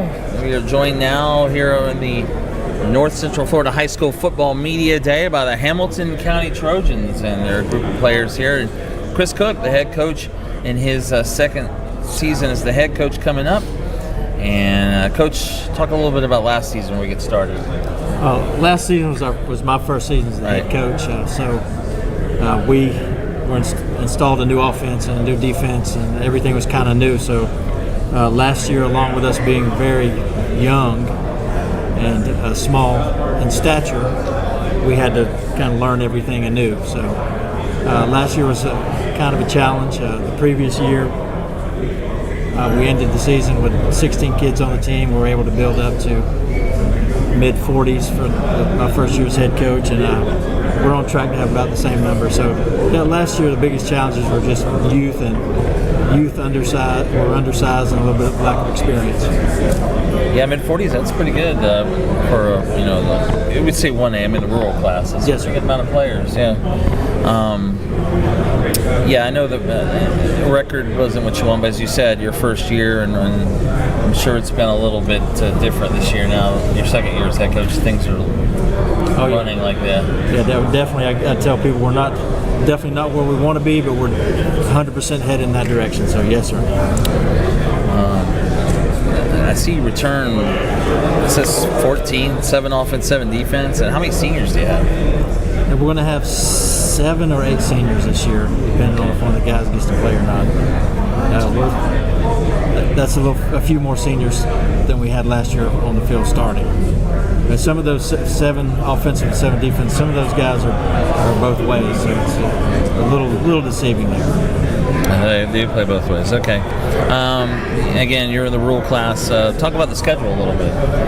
Our schedule is here. We just had a change on our schedule. We got on the first half of the season. To me, is a little less loaded than the second half. We're starting off with Jefferson County. Mm-hmm. Then Arnold obviously is a much larger classification over Panama City. Georgia. We had Atkinson, but they canceled on us, so we replaced him with Zarephath out of Jacksonville. Oh, there's another. West Nassau is new to the schedule. So Okay. I believe there are 2, maybe. Is that away? Sorry, or home? West Nassau. Those are home. Oh, okay. Yeah, that's a home. Yeah, West Nassau's a little bit bigger. Yeah, they're a bigger classification. And we got probably our toughest week will be Toombs County in Georgia. They went deep in the playoffs in 2A Georgia football last year. So we're going to travel up there. It'll be a good experience for the kids to see a team that's at that level. The head coach is a good friend of mine, so we kind of set something up. So that'll be a great trip for them. Bye week 6. Then McClay's new to the schedule. They'll come to us, and Hilliard is our homecoming. And then we end the season on the road with Dixie, Trenton, and Branford. So the second half of the season probably be a little bit more loaded than the top end. Yeah, and I guess too where you're located there in Jasper. What are you, about 15, 20 miles from Georgia? Jasper, yeah, it's about that. Yeah, you can play Georgia teams too, basically. Oh yeah, we had to. We're actually playing Valwood in the Classic. They're coming to us, so we were scheduled for 3 Georgia teams. We have 2. The one team did cancel. Yeah. So again, where you're located, it's. Oh yeah, we're definitely a border town. Yeah. Talk about the guys who are here a little bit.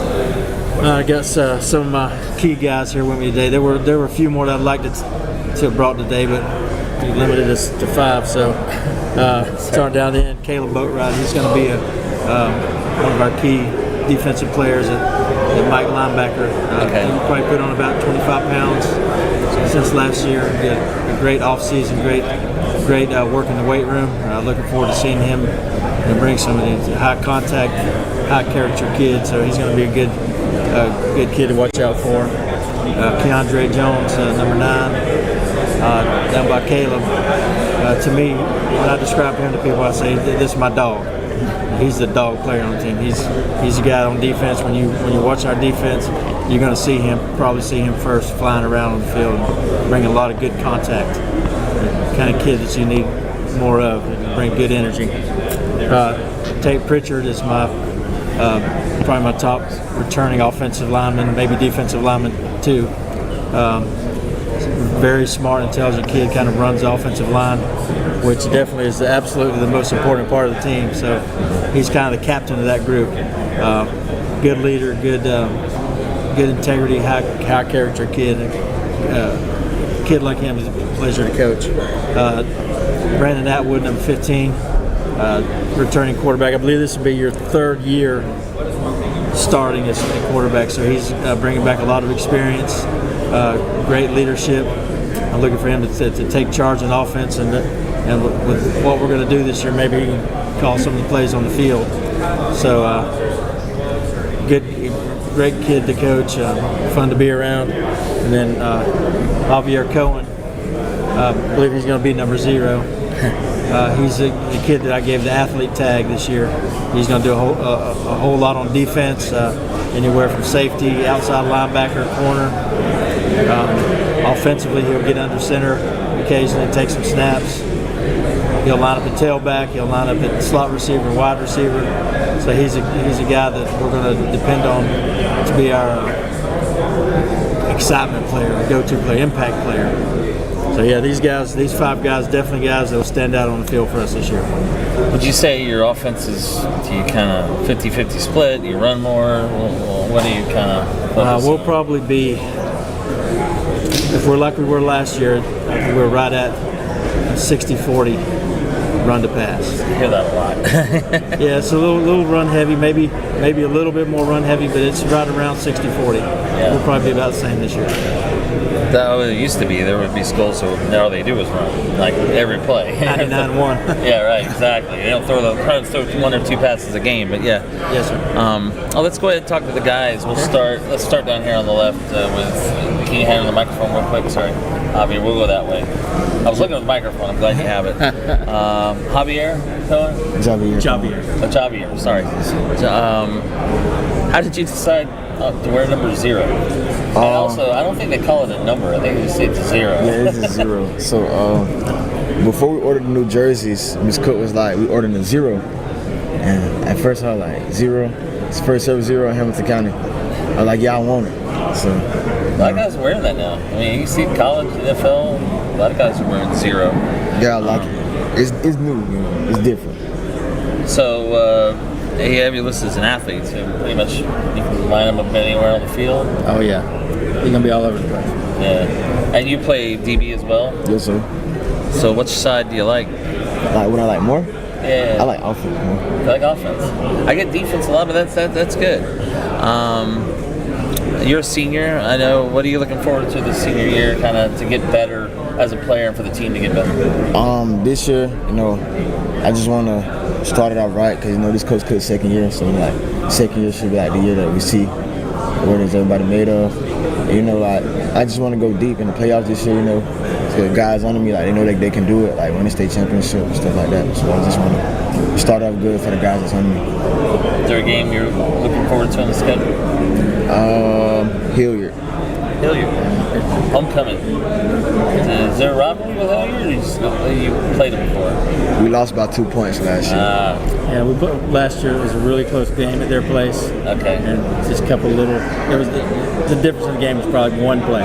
Okay. But they beat us. We're better than that. It's not going to be close again this year. All right. Appreciate it, Javier. You can pass it down to Brandon. Yes, Brandon, Junior, you're returning as the quarterback. Yes, How did last season go for you? Last season went good, but not the way I wanted it to, though. Sorry, go ahead. It could have been a lot of improvements made in my game in a lot of areas, but this year we looking to go and do better than last year. Yeah, what have you been working on off season? Just being a better leader, being a better teammate, and also just going at it harder than I already were. How's your summer been? You do anything fun or you been playing? We've been straight working. We've been having fun. We still have fun, but we've been working. We've been going at it. You have fun playing, right? Yeah, I know. So you haven't been able to do. I know the summers get tough. Most teams play in the summer, so it's fun. But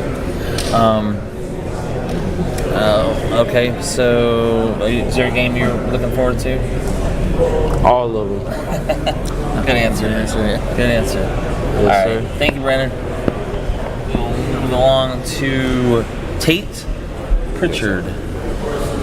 And you play both lines, offensive, defensive. Okay. Yes, sir. I was listed at 5'11", 260. Is that right? Yes, sir. So not bad size for this.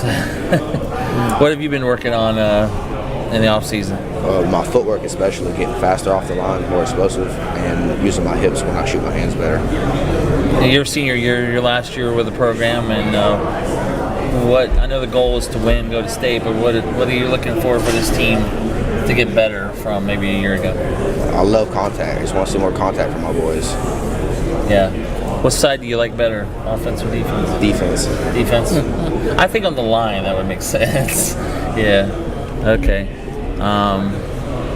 And you block here for your quarterback, Brandon? Yes, sir. Pretty close-knit group. I know you're a senior, are you guys?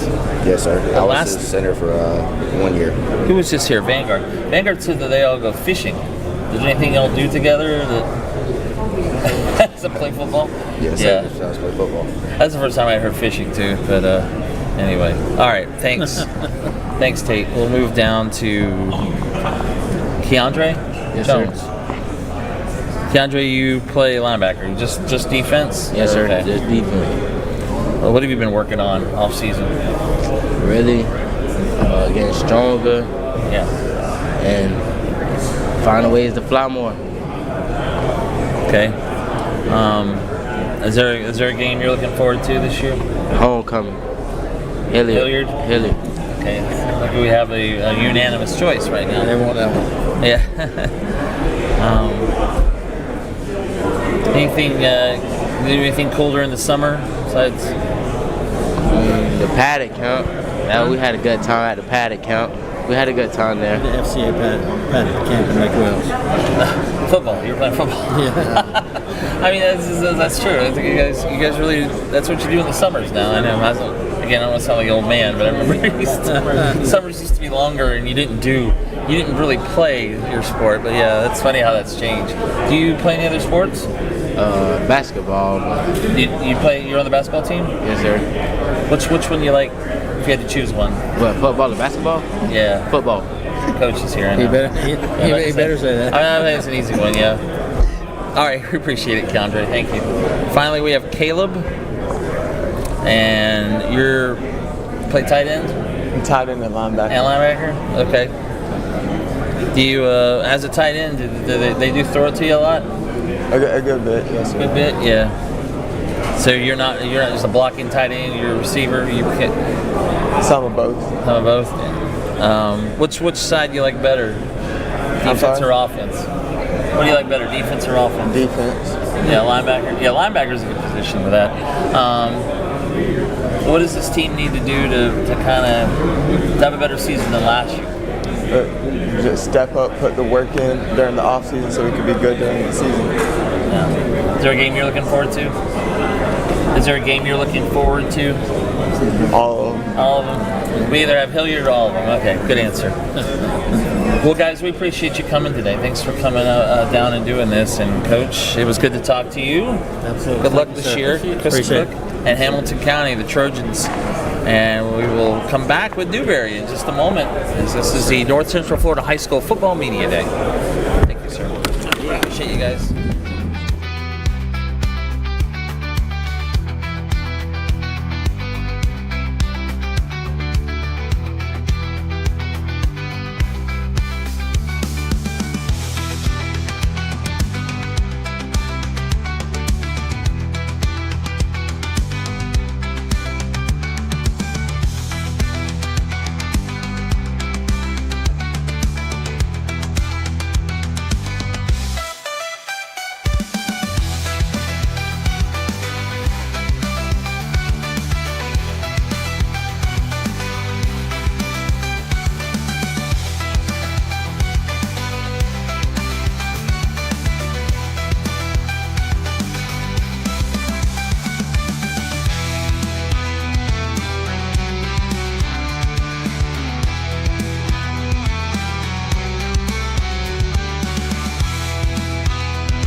right, welcome back here, the Alachua County Athletics and Events Center for the North Central Florida High School Football Media Day. And coming up, we have the Newberry Panthers, and their segment is brought to you by Celebration Pointe.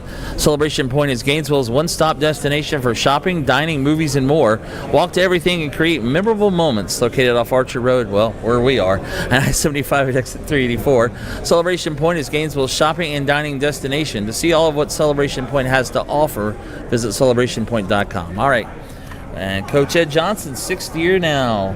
How's the offseason been for the team? Offseason's been really good. We've been grinding since June 3rd. Kids have bought in, making a lot of workouts, getting a little 7-on-7 in, and the buy-in is at a high right now, so we're excited. Now, coming off last year, you can, if you want to, just kind of look back on last season. 9-3, made the postseason again, got a playoff win in 2023. Yeah, we took a step last year. I think we made some progress last year. Those 3 losses were to 2 really good teams. One of them really close, and we definitely learned from those games, and we don't want to put ourselves in those situations again this year. I see you graduated 14 seniors. How big is the senior class for you this year? We're right around 12 with the senior class this year, so another big class. Yeah, that's.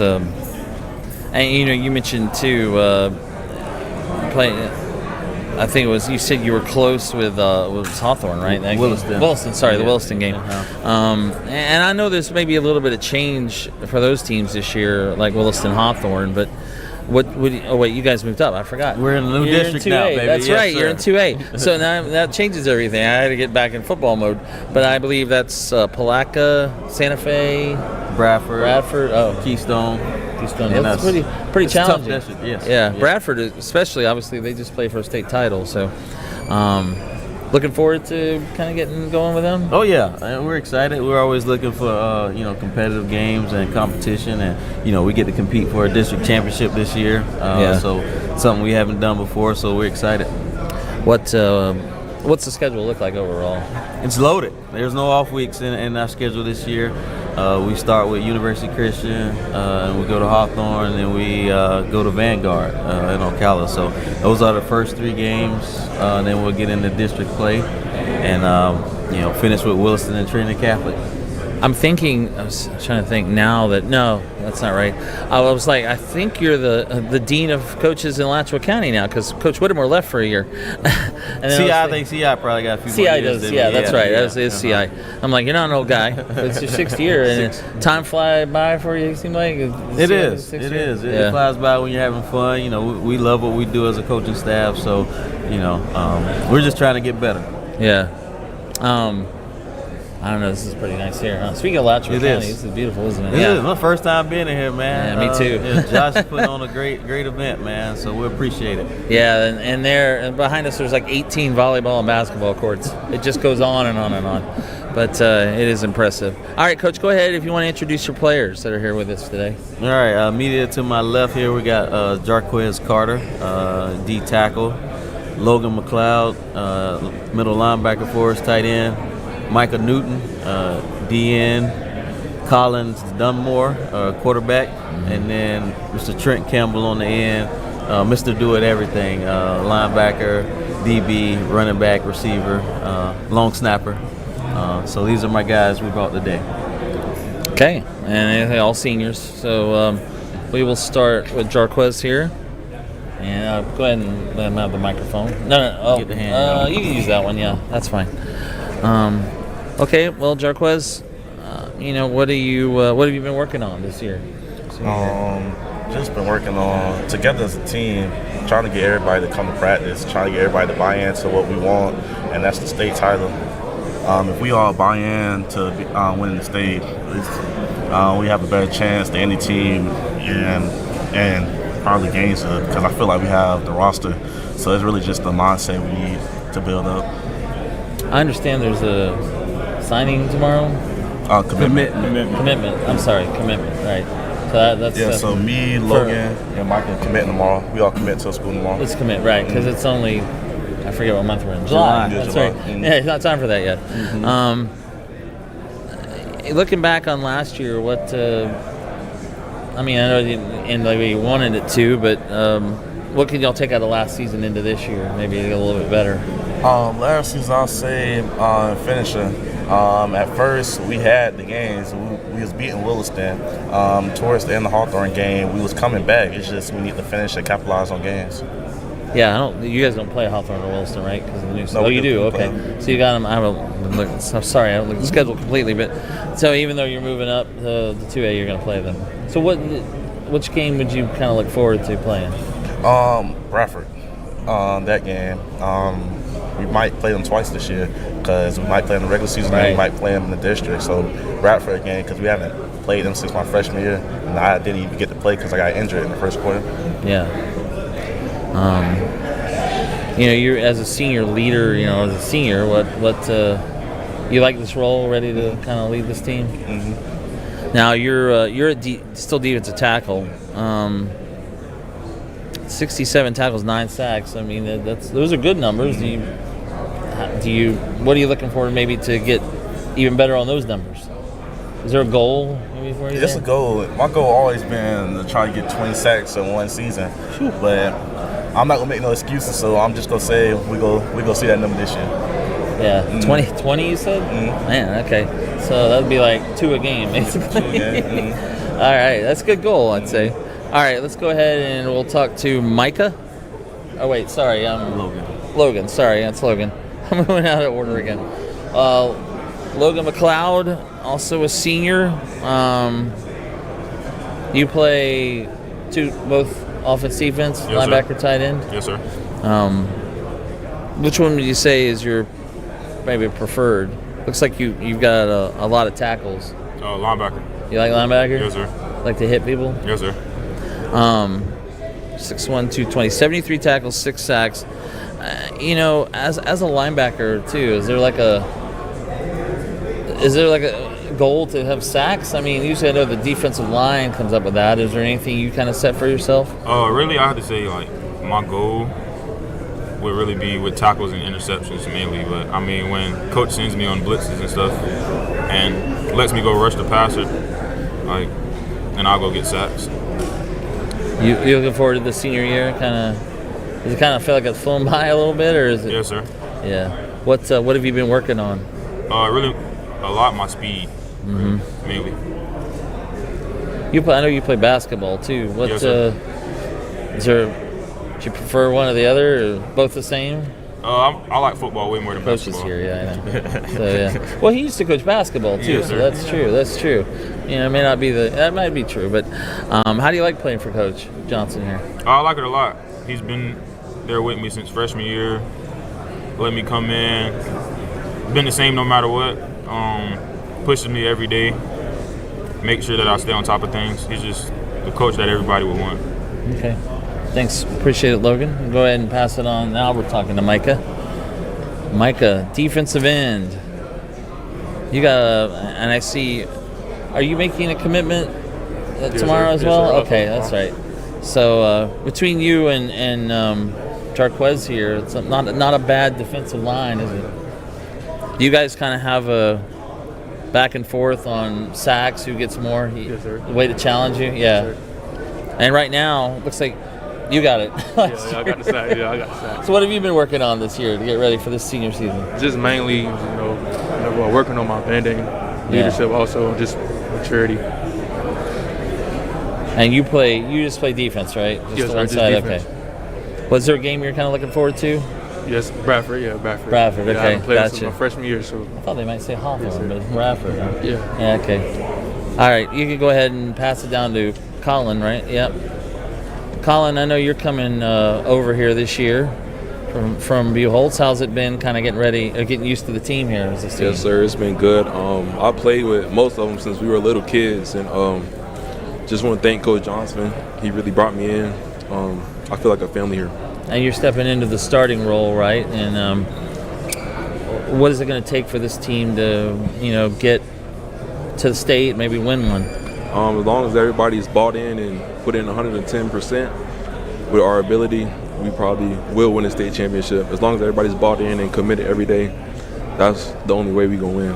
Are you going to play basketball at Newberry too? I know you were at Buchholz. Yes. We focusing on football right You now. already answered for him? Yes. Okay. We gonna focus on football. Oh, you're focusing on Yeah, football. we're focusing on football. But we yes, gonna finish gotcha. that. We cross that when we get there. Yes. So I know you're a good basketball player. I've seen you guys play a bunch of times, but Yes, sir. I'm pretty good. All right, appreciate it. Go ahead. And last, we have Trenton Campbell. So it says running back, long snapper, linebacker. Yes, Is that sir. right? You're the long snapper? Yes, sir. Is that a tough thing to learn? Like, I mean, I know you just basically you got to snap the ball, but I don't know, it looks hard. That's gotta be pretty hard. It gets pretty mental sometimes, you know, especially coming towards the at end you. of the games. We had a great game at Calvary where we ended that, where we were getting an extra point, and that was the game winner, really. So that was pretty awesome. Do you line up? You play running back some? Yeah, fullback kind of. I know you got Caleb. I go to fullback, and then I'll switch over to kind of slot receiver. So in between that. How's it like having a guy like Caleb in your backfield? It's pretty cool because you can really just hit somebody and expect him to, not. He'll make the right decision. So, Yeah, he's a junior now. That's right. Yeah, I'm losing. I got to get back in football. But, It's coming, man. We I know. This is the first day. I mean, this is the unofficial start. All right. Well, guys, we appreciate you coming today. Good luck this year, and we will see you down the line, I think. Coach, good to see you. Appreciate it. Thank you. Yes, sir. Newberry, Coach Ed Johnson here with us. And the North Central Florida Football Media Day, and we will come back in just a moment with not Eastside. I think we'll have a break here. Looks like Keystone Heights is waiting. We'll be right back.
bigger.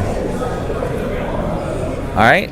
Executive producer there, Gary Tufford, signaling. We are back here from the Alachua County Athletics and Events Center, and now joined by Keystone Heights. The Indians are here with us now, joined by Coach Steve Reynolds, second season. And Coach, how about the first season? Made the postseason, 6-5 record. How do you look at last season? Well, I think there's a lot to build on. A lot of validation comes with following up a losing season with a winning season, and then a playoff berth. I think there were some things we did to leave some stuff on the table, but it's still, I think it was a good season to build on for the future. Yeah, I know, as you said, we were just talking, you had to play Yulee, a lot bigger school than Howarding around. But this year, going back to the Class A classification, 2A District 5, but it's about kind of similar, though, with Bradford, Palatka, I think? Yeah, very, very similar. I think they added Newberry and Santa Fe, so it's teams that we know and have played in the past. We played Santa Fe in the spring last year. Yeah. So, and Newberry's not far. We're familiar with them. So it'll be a tough, competitive district again, just like it was last year and the years before. Right. How's the schedule look overall? We were talking about it on the way here. We're very excited about it. There's some really cool venues that we'll get to play in. Playing at Newberry, playing, at Bradford, being able to host Palatka, hosting Union County. We've had them off the schedule for several years, so we're excited to play them. We, a lot of historically very good teams in Bradford, Palatka, Newberry. Dixie County is another team we're going to play.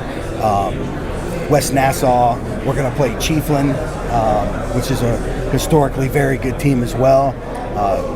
Santa Fe and it's a good schedule. Interlachen, of course, who's had a lot of success recently, and it'll be a good season, but we feel like it'll be fun, but it'll be competitive. We'll have to pack our lunch every day.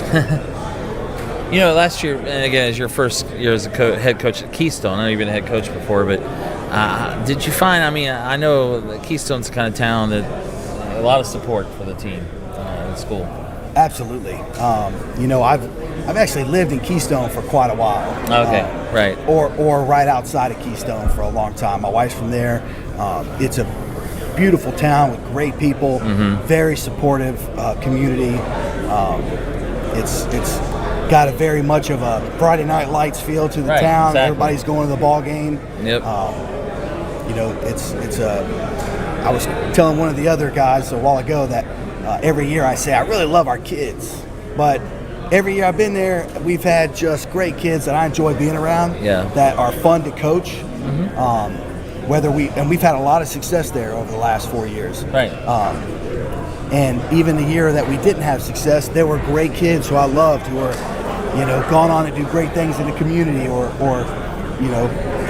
going to college to good schools. So it's a place I really enjoy living in, and I enjoy working in. Coach Dickinson's he's still our AD, right? He is. He's the athletic director. He does a great job. And I was very blessed to have been friends with him for, I can't tell you how long, 20 years probably. And as long as he was a coach, I was almost as long as the head coach. Yeah, well, I've been friends with him for a long time. He was the guy that, I felt like mentored me and taught me a lot. I was blessed to work with him coach under him for 3 seasons, and it was a privilege to follow him and just continue to build on all the great things he did after, his 25 years being the head coach there. I see. It says 5 offense, 5 defense returning. How many seniors do you have, and how many kids do you have, like in general, that are going to play this year? So we have, I think, 8 seniors. So it's a small senior class opposed to the 17 or 18 that we had last year. You got 3 of them here. Yeah. These 3 have been with the program. Have been with the program, football and weightlifting, the last 3 now going into 4 years, and have seen a lot of success in that regard. They've been important contributors to our team. We have a little more than 40 overall JV and varsity, and who's going to play. Every kid is going to get on that field. Our JV is a developmental group where we put a lot into making sure kids are getting reps on JV to get them ready and developed to play on Friday nights. And I think the kids that we've had that have become starters are ready to go because of how much playing time they got by that 6-quarter rule. Like we're going to dress probably 30 plus on Friday nights. We're going to dress 25 plus on Thursday nights, and some of the kids are going to be the same. So I'm glad you said the thing about weightlifting just now because, some schools you'd say guys play football, baseball, basketball, but at Keystone, it's weightlifting. I mean, it's a powerhouse program for weightlifting. And I know it's got to help for football as far as strength is concerned. Right. And I'll tell you, we have some great basketball players and some great football players, and they're lifting in the class during the day. But, we have been pouring into weightlifting over the last, Lance Lowry did a great job while he was there. We were sad to see him go, but I've been coaching boys weightlifting at Keystone for the last 4 years, and we've had a lot of success. The kids work hard. They buy into it and the benefits of it as how you become a better athlete in other sports. But at the same time, I think the other sports make you a better weightlifter because you have to stand on that stage and perform just like you have to on the baseball field, just like you have to when you drop back and you try to throw a touchdown pass. So, it's been a big feeder for us. That's interesting. All right, let's go ahead. You can go ahead and introduce your guys who are here. All seniors, right? Yep, I got 3 seniors here. I'm going to start here with Leighton Wright. Leighton Wright plays tight end and outside linebacker for us. And then we have Ted Westbrooks. Ted plays offensive, defensive line. And I have Jackson Herman. Jackson plays offensive, defensive line as well. Jackson was all county last year, defensive line, and I believe all area. He had a great year. We're ready to see him build off of that. Ted and Leighton have done a great job playing for us over the last couple of years. And as seniors, we're excited to see them lead. And we're excited to watch their game progress. I know both of them had great springs, and both of them have had very good, summer, conditioning and workout time. So we're excited about these 3. How long? I'd say do you have a lot of guys who play both ways? Oh yeah. Yeah, mostly. Every kid learns both ways. Oh, okay. Not every kid starts both ways. All right. But every kid has to add depth on either side of the ball. Right. Okay. We have a handful of kids that'll start both ways, but if I got a kid starting both ways, I got to have somebody else to give that kid a break. Right. You know what I mean? So in a place like us, kids get a lot of reps. They get a lot of coaching because we have to snatch a kid and put another kid in. And like I said, if we dress 30 kids, 30 of them are getting on the field. Okay. All right, we'll go ahead and talk to the guys. We'll start with Jackson. We'll come this way because he's already got the microphone. But there you go. Jackson, you play both lines, a senior, and are you looking forward to being in that senior role this year as a leader? Yes, sir, I do. And one of my goals is hopefully I can teach all the younger classmen, all the younger players that are coming into our program. I'd like to keep the momentum from last year and just help build up this program under our new head coach, Coach Reynolds. Yeah, I mean, as Coach Reynolds said, we've had a lot of success the last few years, really. I know that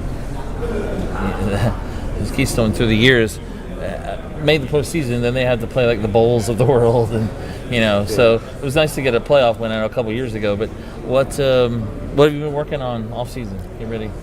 We've been working on, with weightlifting wise, a lot more explosive type of workouts, working up on our strength and endurance. All you guys lift, as well? Okay, go ahead, sir.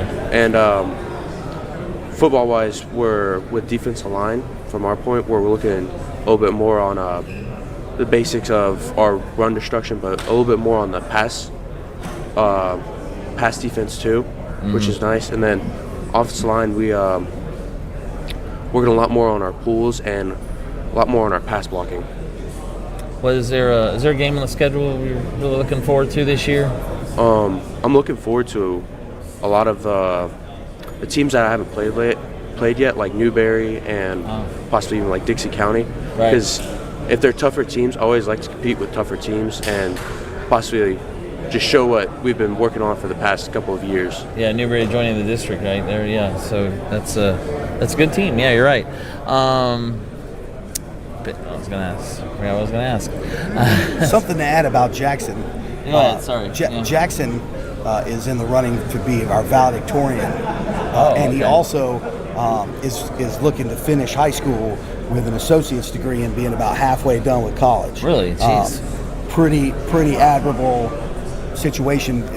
You know, we not only have we had success on the field and on the weightlifting platform, but we have been in 3 of the last 4 years have been the state academic football champions for our classification. Oh, that's right. And I think that's a lot to do with these 3. These kids are high academic kids that put the time in the classroom, as do all the kids at Keystone. I mean, it is not, we're not chasing them to get their homework done. They're getting it done. Right. Do you know where you're going to school yet, to college?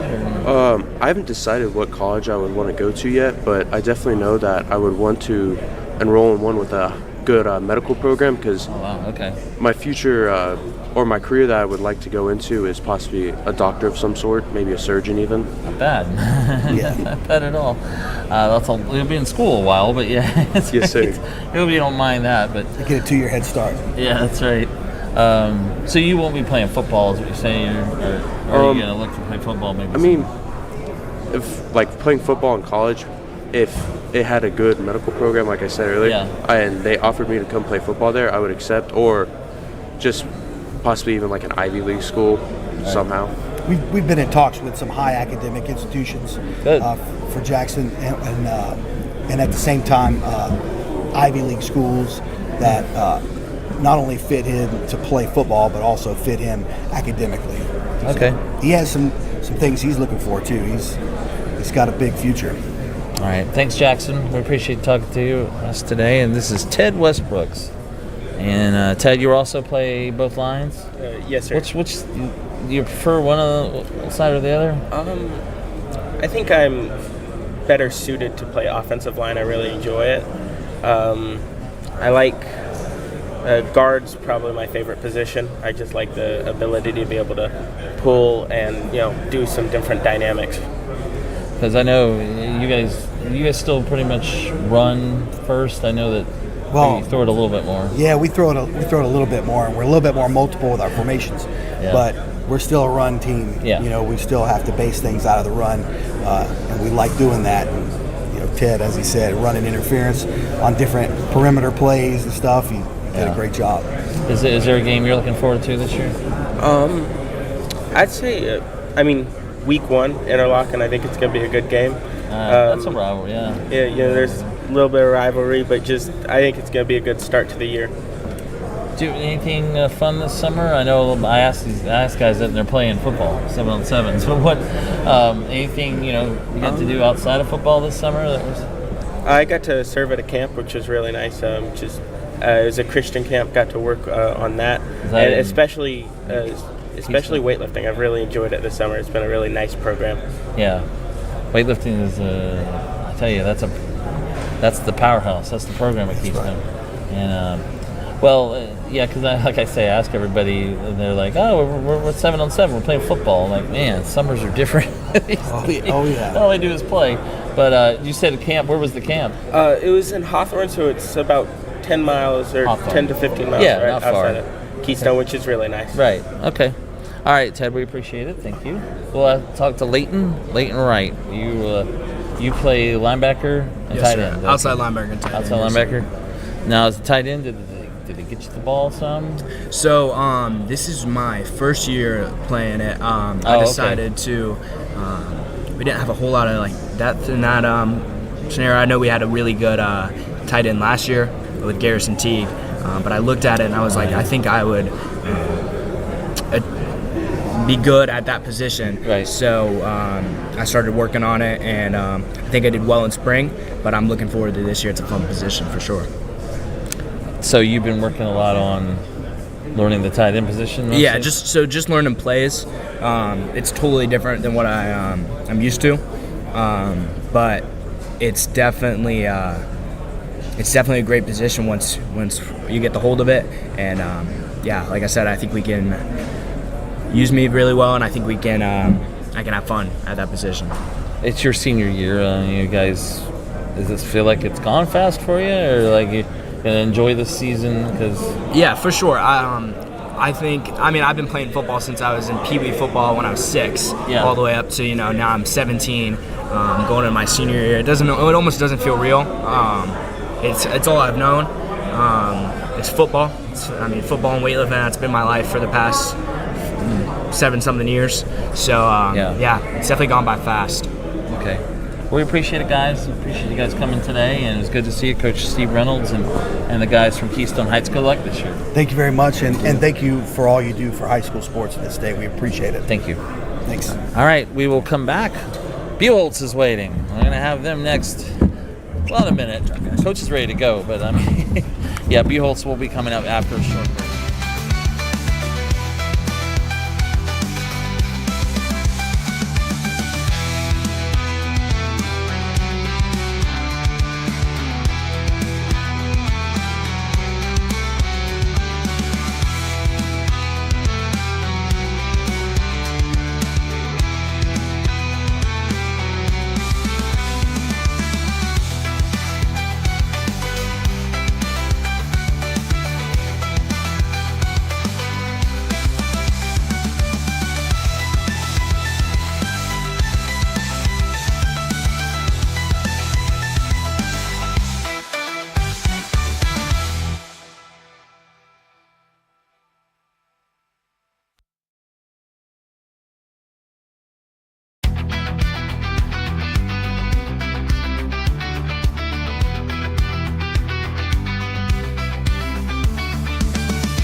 Justin, Nick, Trace, RJ. Okay.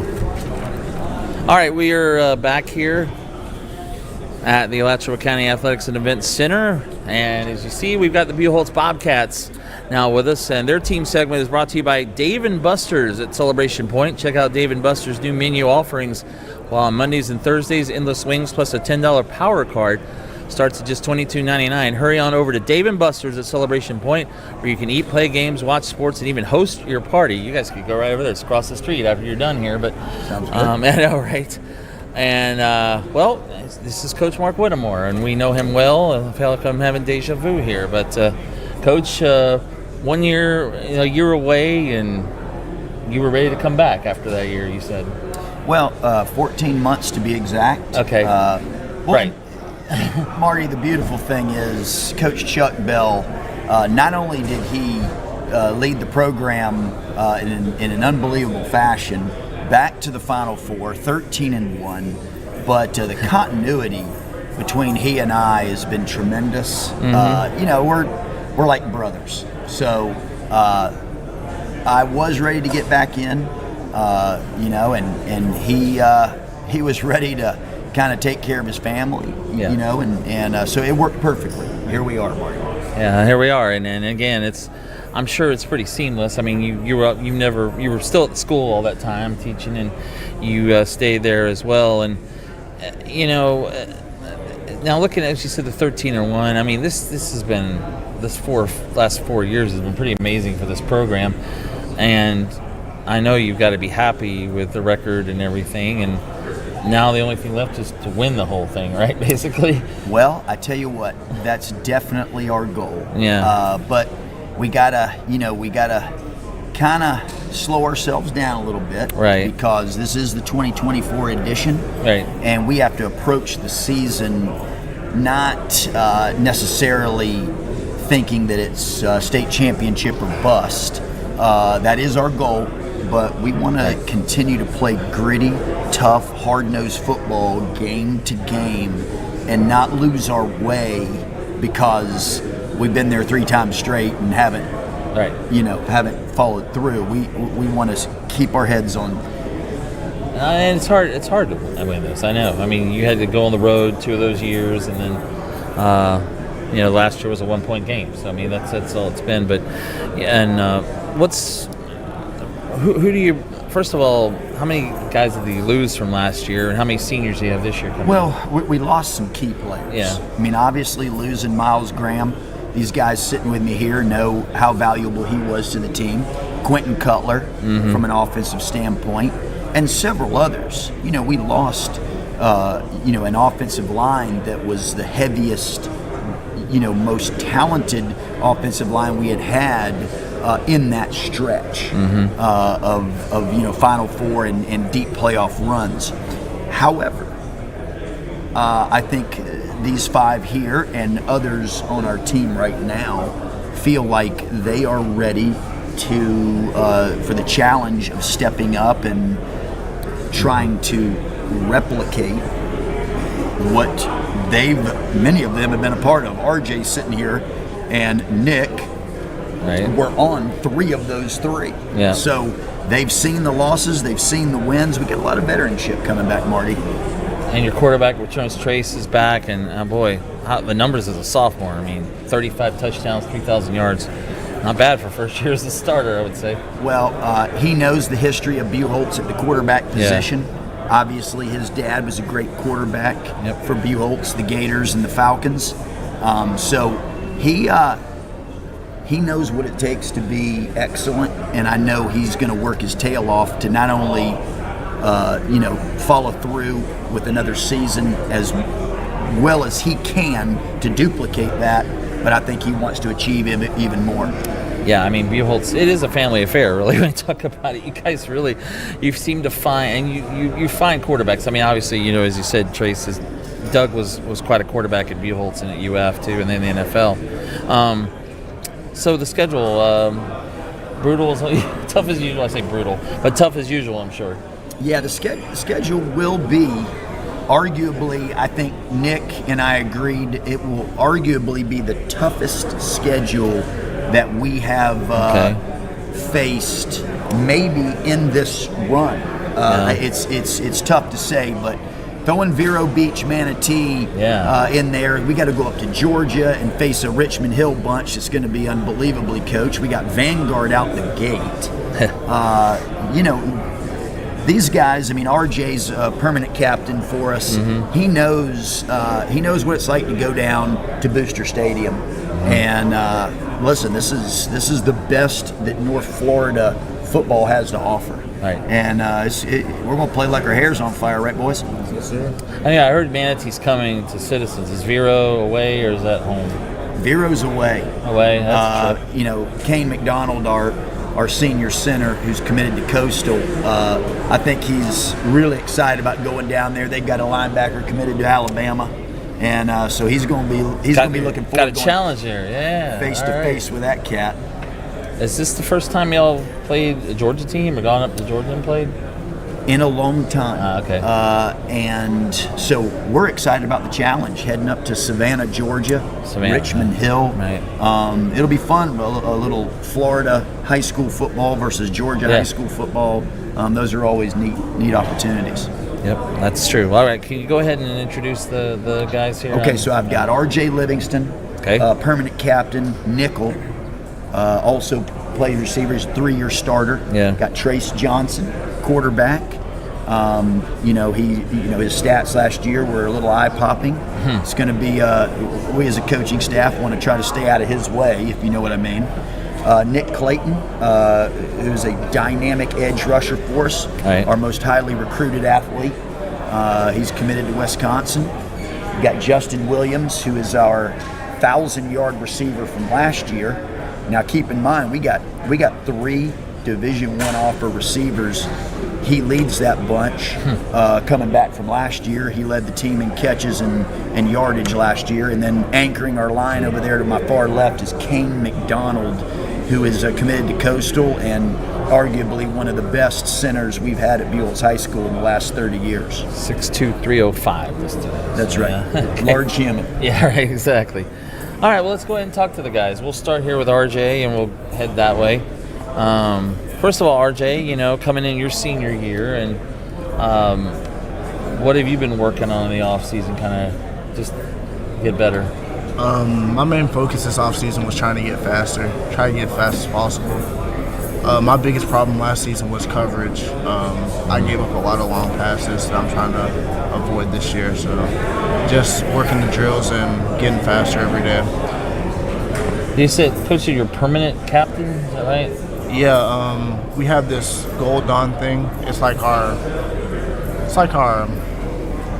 early morning conditioning. It's rough, and I was named first captain of the team. Okay. Interesting. He said that. I haven't heard of that before, but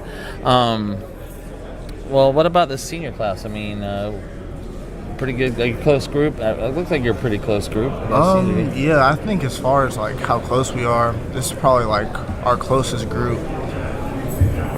Us this year and us last year, so we're just getting close, and we know we had a lot of pieces go away, so we know being close is as important as ever. I'm sure you guys are motivated. I mean, even though you're 13-1, as long as you don't win the last game, you're always motivated, right? And how has that been in the off season, kind of? Yeah, it's rough. I've been here since a freshman. Went down to St. Thomas. Yeah. Lost 45-7. Right. So it's rough, but you just know you got to get back, and you can't get complacent once you get there. You gotta work. Right. Okay. Thanks, RJ. Appreciate it. We move along to Trace Johnson, junior. Trace, look a little bit back at last year. I mean, your first year as a starter, and what a year, a huge year. What can you do to get better at this point as you come in your junior year? Yeah, so really just getting with my quarterback coach and just working on mechanics, eliminating those throws that missed on. So going back and watching film, but really just getting with my receivers, and we're throwing every day, just building that chemistry. Yeah, I mean, that is true. You've got quite a group of receivers to throw to. I'm sure that makes you feel pretty secure as a quarterback, right? No doubt, yeah. I mean, we got 4 guys, including our tight end, that have Division I offers. So being able to have that around you, just a bunch of athletes that are going to get it done. So, is there a game you're Lewis looking forward to maybe this year? Or? Yeah, I it's a think pretty good schedule. Obviously, going to Bartram, super excited about that. Playing at their Oh, place, right, yeah. And definitely Vero. So excited about those 2 games. Is there a game that's maybe in the middle that's easy? Not easy, but I mean, so maybe the city, not the city teams, because the city games are always tough. Right. I mean, city games, obviously that crowd aspect. I mean, you're going to have both crowds there. So that's probably the biggest thing. But no, definitely going on the road, it's going to be tough. But yeah, city games, I mean, they're always tough with that crowd. So. All right. Let's go ahead and move along to Nick. Yes, sir. Are you a captain as well, Nick? Yes, sir. Okay. And senior defensive end. I mean, you've had quite a career at Buchholz. What are you looking forward to this senior year to work on and maybe to get better? This year, I've been working on getting better off my aspect of working off my speed and my twitchiness all year. That what I had last year. I'm just getting better in that aspect and being a leader also. Being that captain, I have that role of being that leader. So those are the big things I'm working on right now. Yeah, I know. Obviously, Coach Whittemore has been here before. You played for him before, but Coach Bell's going back to coaching defense, and your defense has been really good. So he's quite a defensive coach as well, isn't he? How do you like playing for these guys? I mean, they've both been in my life for a really long time. Coach Wood's been in my life for about 12 years through all my brothers. They've all came through. I'm the last of the bunch, but Coach Bell's with my second oldest, and he played kind of like the same position I played. So it's just a love that nobody really else has. We just have a really good bond. Yeah, it's a pretty good time at Buchholz. I mean, baseball nearly won a state title. Basketball's better. I mean, it seems like all the programs there are really successful right now. Yes, sir. Fun to see that. Fun to see these others. Yes, sir, for sure. Seeing the entire school just succeed is also a great thing. Not just football, but in other aspects of other sports. Seeing that we're also dominant. Is there a game you're most looking forward to? Maybe. I would say the first game of the season. Like Vanguard. that's always just really excited for, just to get back out there and play with my team. Funny thing I learned about Vanguard today, they apparently, their seniors as a team, they all go fishing together. And did you know that high schools have fishing teams now? No, I did not know that. Some of them not around here, but the other schools in Florida do. I didn't know this even until yesterday. So you learned something new. Okay. You fishermen that like fishing? I do with my brothers when I have time. Oh, you do? To. Yeah. Okay, cool. I know it's not always a big thing for kids in high school to go fishing, but hey, that's cool. All right, we appreciate it, Nick. Thank you. You got Justin down here. Justin Williams, Jr. It says athlete, but I mean, you mostly line up at receiver in there, right? Yeah. Go ahead, sorry. This year, I'm going to be playing multiple positions. I feel like I'm very versatile, and the coaches trust me to play in different positions, and that I'm going to give my all. Yeah. So amongst your guys, would you be the fastest guy, pretty much? I wouldn't say I'm the fastest. Yeah. I mean, but I'm definitely up there. I can keep up. He's not slow. Yeah, I know. I've seen him. He's not at all.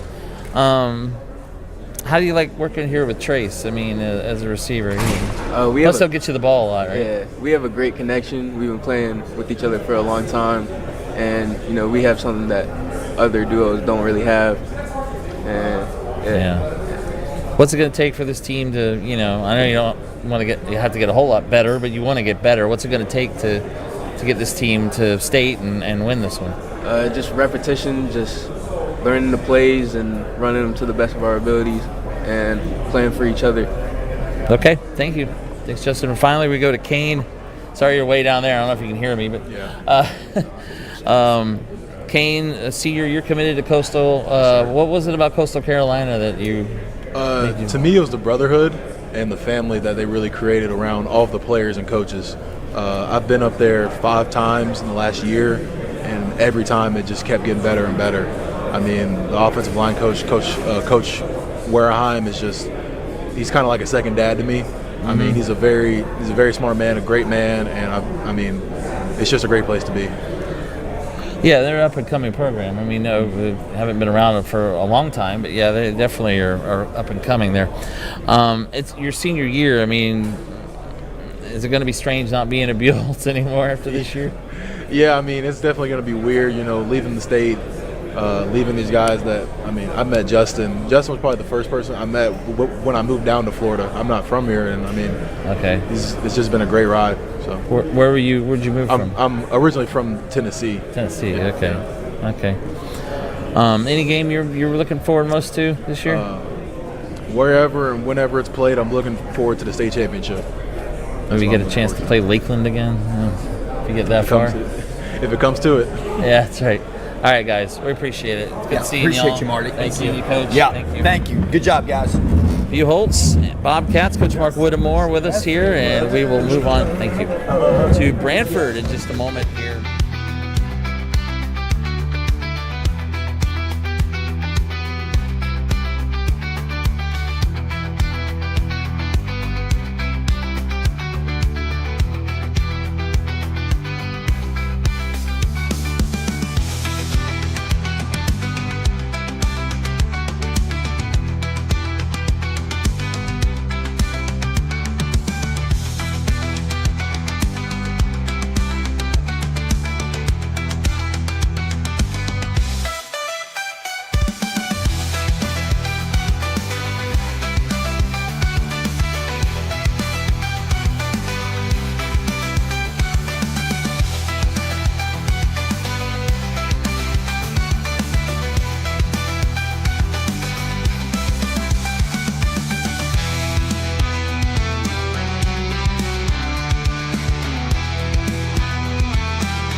When you get a chance, speak into the mic, boy.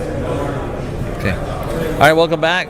Alachua County Athletics and Events Center here in Gainesville as we continue coverage of the North Central Florida High School Football Media Day. Unofficial start, I guess, to the season in 2024. And we're now joined now by the Branford Buccaneers, Coach Tim Clark. 8th year, Coach. I tell you, that's one of the longer tenures in the area. Time flies, man. Yeah, I know you're not that old, so I mean, it's but talk about last year. 7-3, made it back to the playoffs for your team. Right. That was a big goal of that group, that senior class. They wanted to, maintain a winning streak that we've had there. Several years without a losing season, make it back to the postseason, which they did. A little disappointed in our performance in the postseason. But it gives us something to be hungry for this year. Right. It was a good group. Lost some key kids, but that was a fun group to be around. Yeah, I know. You built this program to the point where it struggled for you, but you got it to the playoffs. And I'm sure that, as you said, the motivation now is to win a playoff game. Absolutely. Yeah, absolutely. How's the offseason been for the team? It's been a good offseason. We've stayed busy in the weight room, stayed busy 7-on-7, getting field work done. So we're anxious to get the thing rolling for real, put helmets on the 29th. Yeah, I see you got 5 seniors here. How many seniors do you have overall? We'll be, I think it's 12 or 13, something like that, which is a relatively large senior class for us.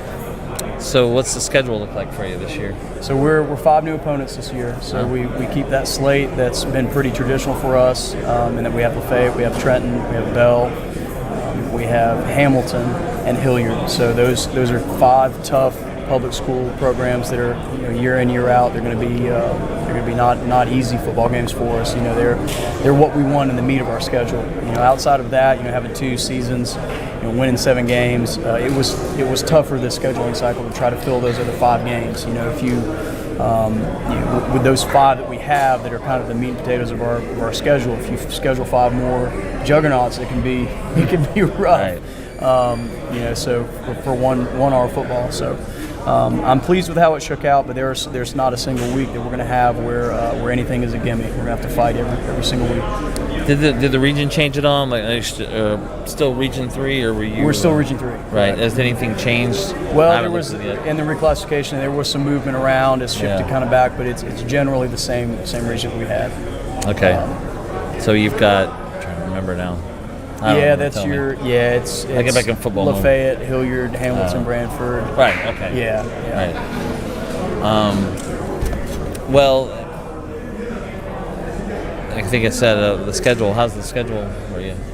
I'm pleased with it. Like I said, it's one of the tougher ones that I've had to put together. It was a little more difficult to fill those remaining 5 games. So we've got 5 new ones on the schedule. No, you're good. You're good. I think I've been here too long. Yeah. So the new ones for us, we're opening up with Oak Hall. I got my schedule here in front of me. Then we take a long trip. We try to take, one longer, that 2.5, 3 hour trip per year, where we give the kids the experience of packing travel bags, getting on a charter bus, and hitting the road. I think that's an opportunity that a lot of kids don't get in rural towns. So we're going to Weewahitchka in week 2. All right.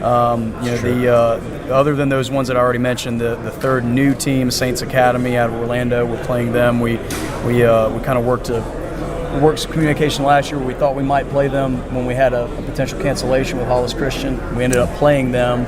Hollis Christian came through, so we said, well, let's table it and try to put something together for the next year. Right. So we did. So we have them on the schedule. Stanton Prep out of Jacksonville. Okay. We're going to them, and then the final new game will be our homecoming game, the 25th of October against Jefferson County. Okay. So yeah, it's definitely a tougher schedule in my opinion than we've put together in recent years, and we're going to have to work to stay healthy and fight every single Friday night. You want to go ahead and introduce the guys who are here with you? Absolutely. Yeah, so these are all seniors for us this year. Number 2, Trevor Maddox, plays inside linebacker, running back for us. He's a guy who's played a ton of football for us in big moments, big games. So, he's a leadership guy on both sides of the football. Brings physicality, one of our stronger, harder-hitting players, and, kind of sets the tone in the run game and stopping the run for us on the other side of the ball. Number 6, Damian Herrera, senior quarterback, DB. He's played receiver for us. He's played about every position in the offense, so he's making the transition to quarterback this year to be that facilitator for us and get us in the right looks, get us in the right reads, and operate the offense. So we're happy to have him there, and the growth that he's had through the spring and the summer, he's ready to produce for us. Number 4, Troy Roberts. He's another senior guy for us that plays in the skill positions about everywhere we need him. So he can play DB, he can play outside linebacker, he can play safety in the slot or over the top.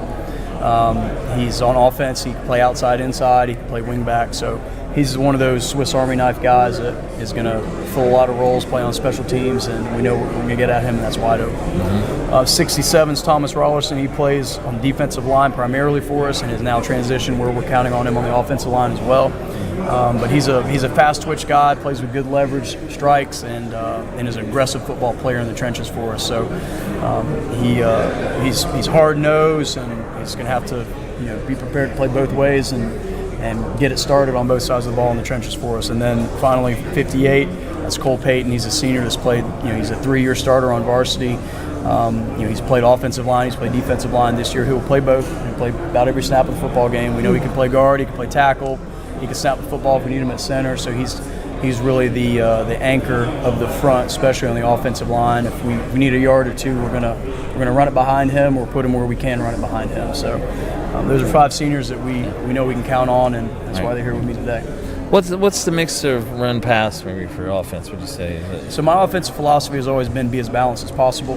If you have the ability within your offensive scheme to be as balanced as possible, then at the high school level, the cyclical nature of kids coming in and kids coming out with graduating classes, you may lean towards the run some years based on your front and your backfield, and you may lean towards the pass based on your Q and your skill players in other years. So this year is a season I believe we can progress back to being more balanced. In the spring, we show we can run the football when we need it. Trevor can get the hard, tough yards when we need to, and we can still be as balanced as possible, especially in the quick and intermediate passing game with Damian and the athletes that we have on the perimeter. So that's what we want to be, is balanced. Okay, we'll go ahead and talk to the guys here. We'll go right to left, I guess. Left to right, wherever. Trevor Maddox, we start with you. And Trevor, senior, All you guys are seniors, but looking forward to the senior year, being a senior leader for this team. Yes, sir. Go ahead and hold on the microphone. Though. Sorry. I see your numbers: 101 tackles. Yes, sir. Really crazy numbers. But you play linebacker, running back. Which do you prefer, one or the other? I mean, I know most of the guys have to play both ways, probably, right? Yeah. Probably linebacker. Oh, you like linebacker? Yeah. It seems like you got a lot of tackles here. Are you the main running back? Yes, yeah. sir. Okay, that's right. Is there a game on the schedule you're looking forward to playing? Maybe. Every game's just as important. I was trying to think of that, but a rival. But yeah. The senior group, they're pretty close together. Seems like you guys are. Yeah. What have you been working on in the off season? Just to get better. I mean, getting better. Yes, sir. Okay. Let's go ahead and pass it to Damien. Damien, how you doing? Good. So you're moving to quarterback. How's the transition been? It's going fine. It's doing good. Yeah, that's what's the hardest part of that, really, maybe? Just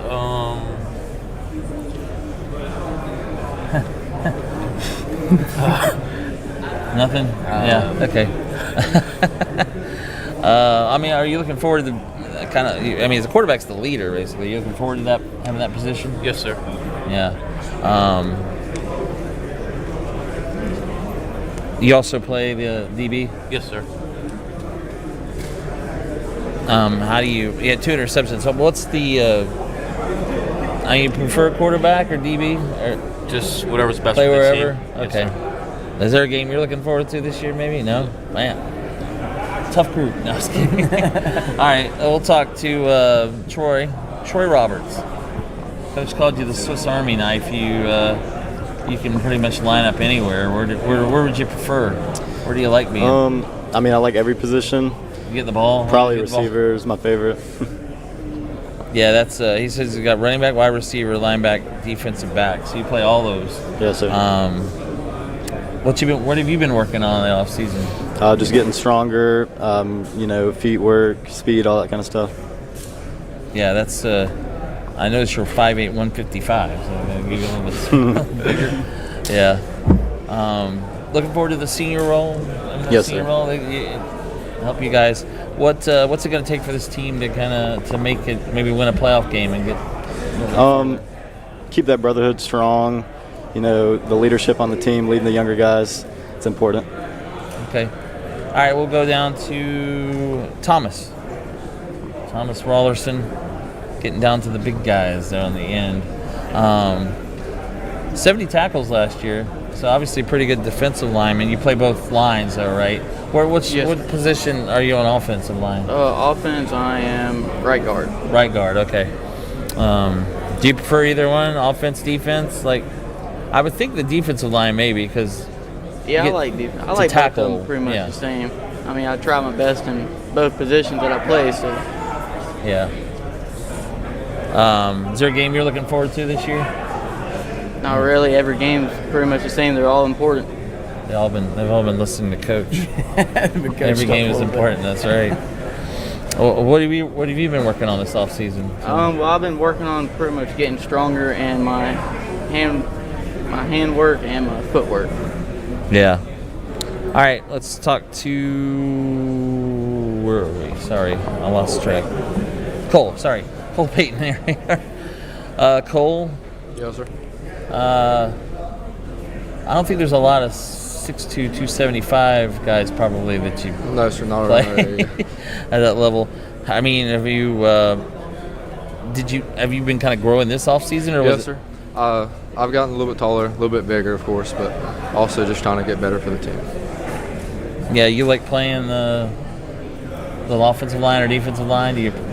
Yes, sir. I like playing both, which I mean I try my hardest at every position I'd play, just for the team and for myself. Okay. All right, guys. We appreciate it. Thank you. All right, Thanks for thanks. coming, Have a good Coach. one. Yep, Yeah, you absolutely. too. Coach Tim Clark and the Branford Buccaneers. So we'll take a break. Come right back in a moment. I get a break. Sorry.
All right, we're going to go down to Ocala now and hear from the Westport Wolfpack. And we are joined by Coach Greg Harper and his team as Coach goes into his 3rd season as the head coach at Westport. And first of all, Coach, thanks for coming. Thanks for bringing you guys down here to get up here to Gainesville. Sorry, you're in Ocala. Coach, look back on last year a little bit. 6-4 record in your 2nd season. Wasn't exactly what we wanted, but we did accomplish one of our goals, which was to have the best record in school history. Sad to say 6-4 is that, but we were able to accomplish that last year. Did a lot of good things. Had a chance to make the playoffs if we had been able to pull off the last win of the season. So we got a little bit of a bad taste in our mouth because we feel like we should have been in the playoffs last year, but we lost that last one. So we're trying to accomplish the same thing this year. We want to beat last year's record, and we want to make it to the playoffs. I didn't know this. Last year was the best record in school history. Yes, sir. Wow. So you set some records already with this team. And 11 returning seniors, so obviously they're going to rely on those guys now.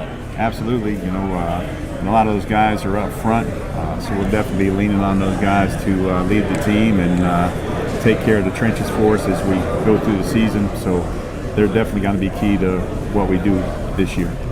Yeah, you're still in 7A. We go back to the A format, and this biggest classification in the state. And we were just talking about it. Your district consists of a few Orlando teams and then Forest, basically. Yes, sir. We got Apaka, West Orange, and Ocoee. I like the district. Everybody gets all worked up about what classification they end up in. In order to win a state championship and to be an elite team, you got to beat people. And there's good teams all across the state of Florida. That's why we're one of the best states for high school ball. So you're going to have to beat some good teams. So I look forward to the challenge of going up against Apaka. They're traditionally a great football team. I know our kids are excited about it. So we're looking forward to the new district. What do you return? I see your offensive line mostly returns, but the defense is going to be a little bit younger this year, maybe.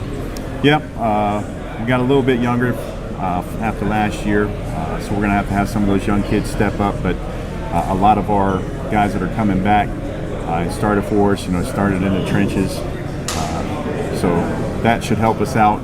If you can control the line of scrimmage, that helps a lot of other things that are going on in the football field. So we'll be leaning on those guys. What's the schedule look like outside of the district teams? Not too bad. We're playing all the Citrus County teams. So we got Lecanto, Crystal River, Citrus on the schedule. And I coached over there, so I know those teams pretty well. Lecanto's been having some really great seasons. So Coach Veneta took over the Crystal River job. So I expect them to be a whole lot better. Citrus has a new coach, so a lot of change over there. So we're trying not to focus too much on who we play right now, just trying to get ourselves better and get us ready for the season. Do you play any of the other Marion County teams other than Forest and other in the district? We'll play North Marion in the Kickoff Classic. Okay. We play Bellevue at the end of the year as well. Okay. I think that's it. Yeah. I guess, the thing is, I was surprised when I saw it was the best record for your school. But, I mean, what has it been? What have you been doing? I mean, how have you turned this around, this program, to this point, to get to this point? We run a year-round program. I think that's been one of the keys, and the kids have bought into it.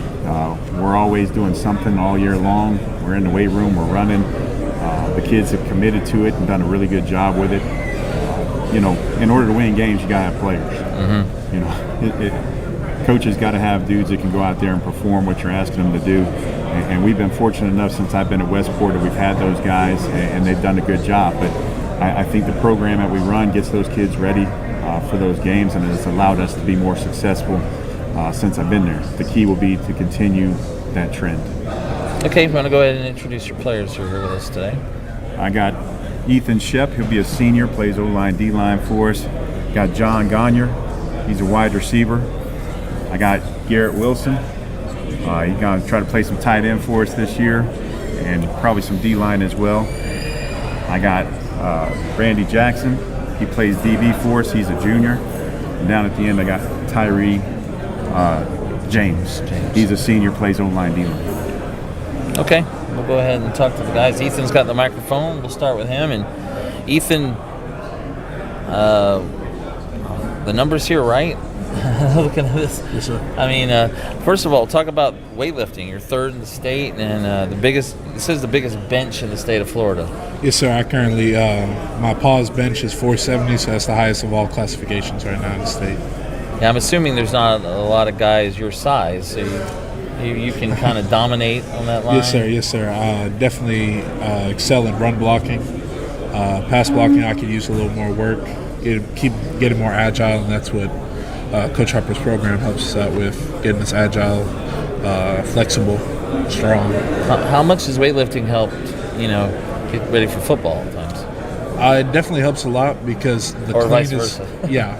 the clean is such an explosive movement that it really just helps me get off the line fast. And of course, bench press. It's not necessarily a football move, but it definitely helps when you're driving a guy down the field and you can just control his body weight. Yeah, you're a senior. I know you guys Yes, are sir. seniors, but looking forward to that senior role this year. Yes, sir. What does this team need to do to get to the postseason? This team we really just need to come together. I feel like that's what we've struggled with in the last few years, is just coming together as a team and playing for each other, really. Okay. Any game you're looking forward to on the schedule more than Forest? Of course. Forest, right? That's a district game too, right? So, Yep. Yeah, I would think that would be the one. All right. We appreciate it, Ethan. Go ahead and Sure. you can hand it down to John Gagnier. Yes, sir. A little bit different size at this point. But you play receiver, just receiver? Or you play, okay. I play a little bit of DB, but it's mainly just receiver. Yeah, it says you have a 3.6 GPA, so obviously you take the. I really like to take a focus on my academics because it'll help me progress further, even if football, as like a backup. Do you know where you're going to college, or? Not necessarily yet. Yeah, somewhere I summer. can educate myself further though would be very nice. How's the senior class? Are they pretty close? You guys do? Yeah, I've known these boys since freshman year. Middle school. We've all been together for a long time, so we all have that bond when we play. Do anything fun or interesting this summer? And a lot of guys basically are playing. So. We try to do some team stuff, get bonding. It could be something like arcades, fishing, anything that'll help us get closer together. Fishing. That was what Vanguard said earlier. They all go fishing. I didn't heard that one before. But then I actually heard that some schools have fishing teams. Again, I'm learning things as we go. Never heard about fishing teams. Yeah. Some of them. These guys wouldn't be playing football if we had a fishing team. Don't speak that too loud now. Really? You're a good fisherman there. You can fish, huh? Yes. All right. Okay, we appreciate it, John. Next we have Garrett. Garrett Wilson. Garrett Wilson. You are you play tight end and D line. Yes, sir. And I don't know what your offense kind of. Do you throw more, pass more, kind of 50-50? You're multiple. Do you get the ball a lot at tight end? I didn't play at all last year because I got hurt. But okay. He's coming off a knee injury. He played O-line for us last year, but he's lost some weight, got in shape.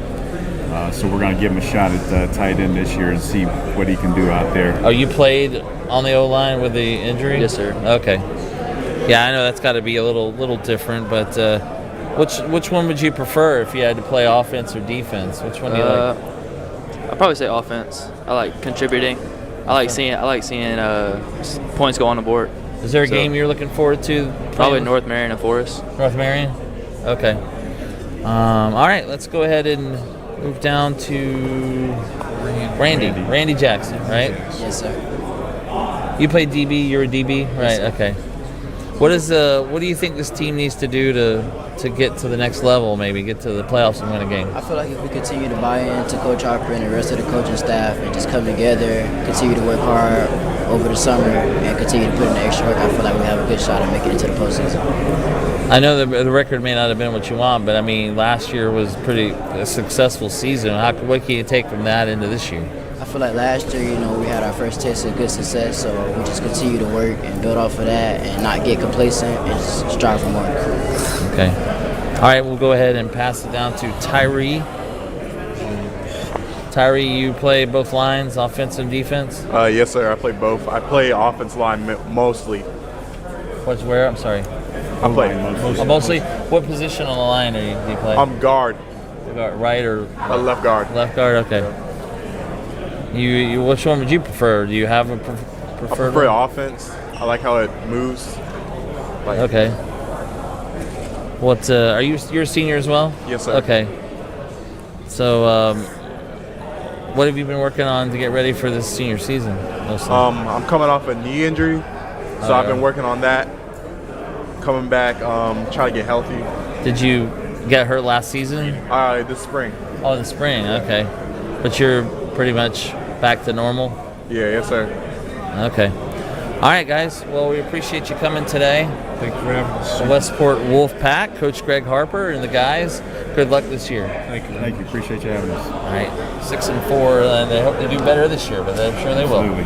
All right, Westport Wolfpack out of Ocala. We'll take a break, and another Marion County team coming up, North Marion, after this. Thank you.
live with everything.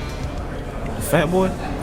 Alrighty, welcome back to the 2024 North Central Florida High School Football Media Day, hosted at the Alachua County Sports and Event Center and Celebration Point in Gainesville. Today's event is broadcast live on FloridaHSFootball.com, including YouTube and Facebook at FloridaHSFootball and X at FLAHSFootball. I'm Cam Parker, taking over for Marty Paulman. Joining with me now is the North Marion coach, North Marion Colts, under first-year head coach Jeremiah Gates. It's good to see everyone, Coach.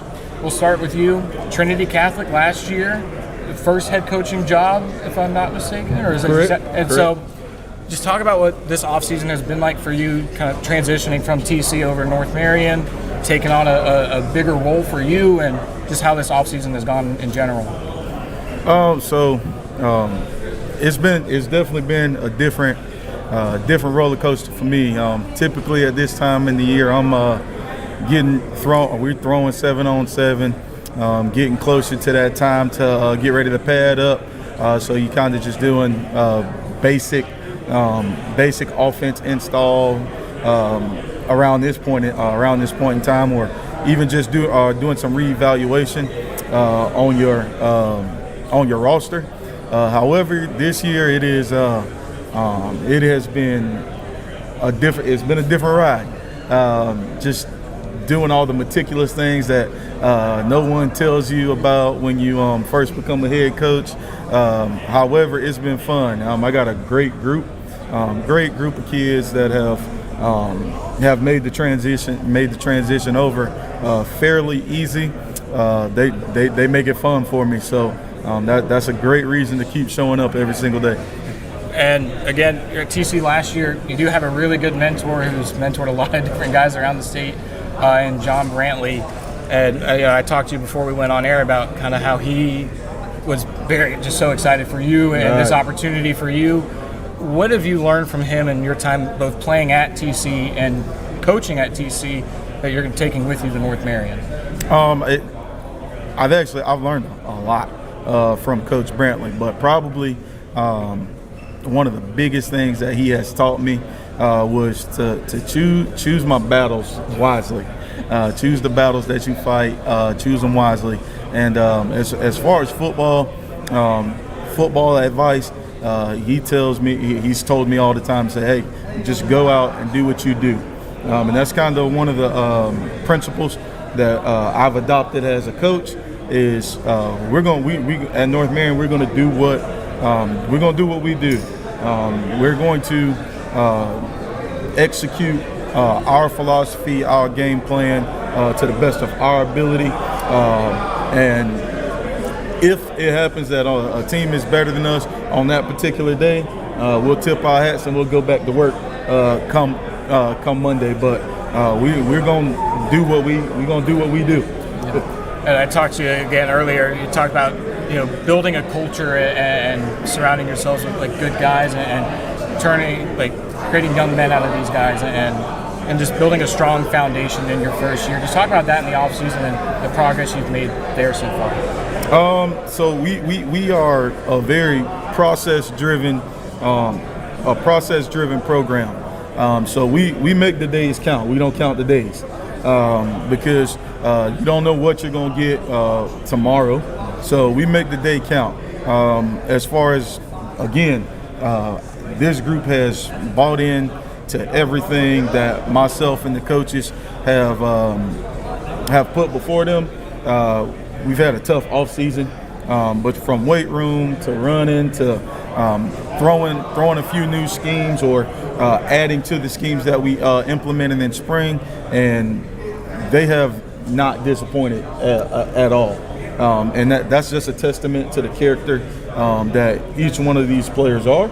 I think we pretty well represented up here today of the integrity, the character, the fight that will be shown this season from North Marion.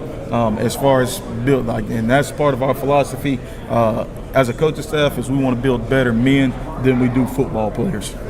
And last season, the district for North Marion, it was one of the weirder districts in the state. Mm-hmm. The FHSA reshuffles everything. new district for you guys this year. Talk about your opponents. I know Eastside's in there, Dunnellon's in there, and I'm missing one. South Sumter. South Sumter, correct. And so just talk about the reshuffling of that, and what are you guys preparing for, and how have you guys handled that switch going forward with the schedule upcoming in this district lineup? So having a competitive district is actually, in my opinion, it's a benefit because once you get down to playoff runs, competitive games, adversity is built, or you'll know what your team will do in adversity. So therefore, I think everybody is well aware that Dunnellon, South Sumter, year in, year out, very good football programs.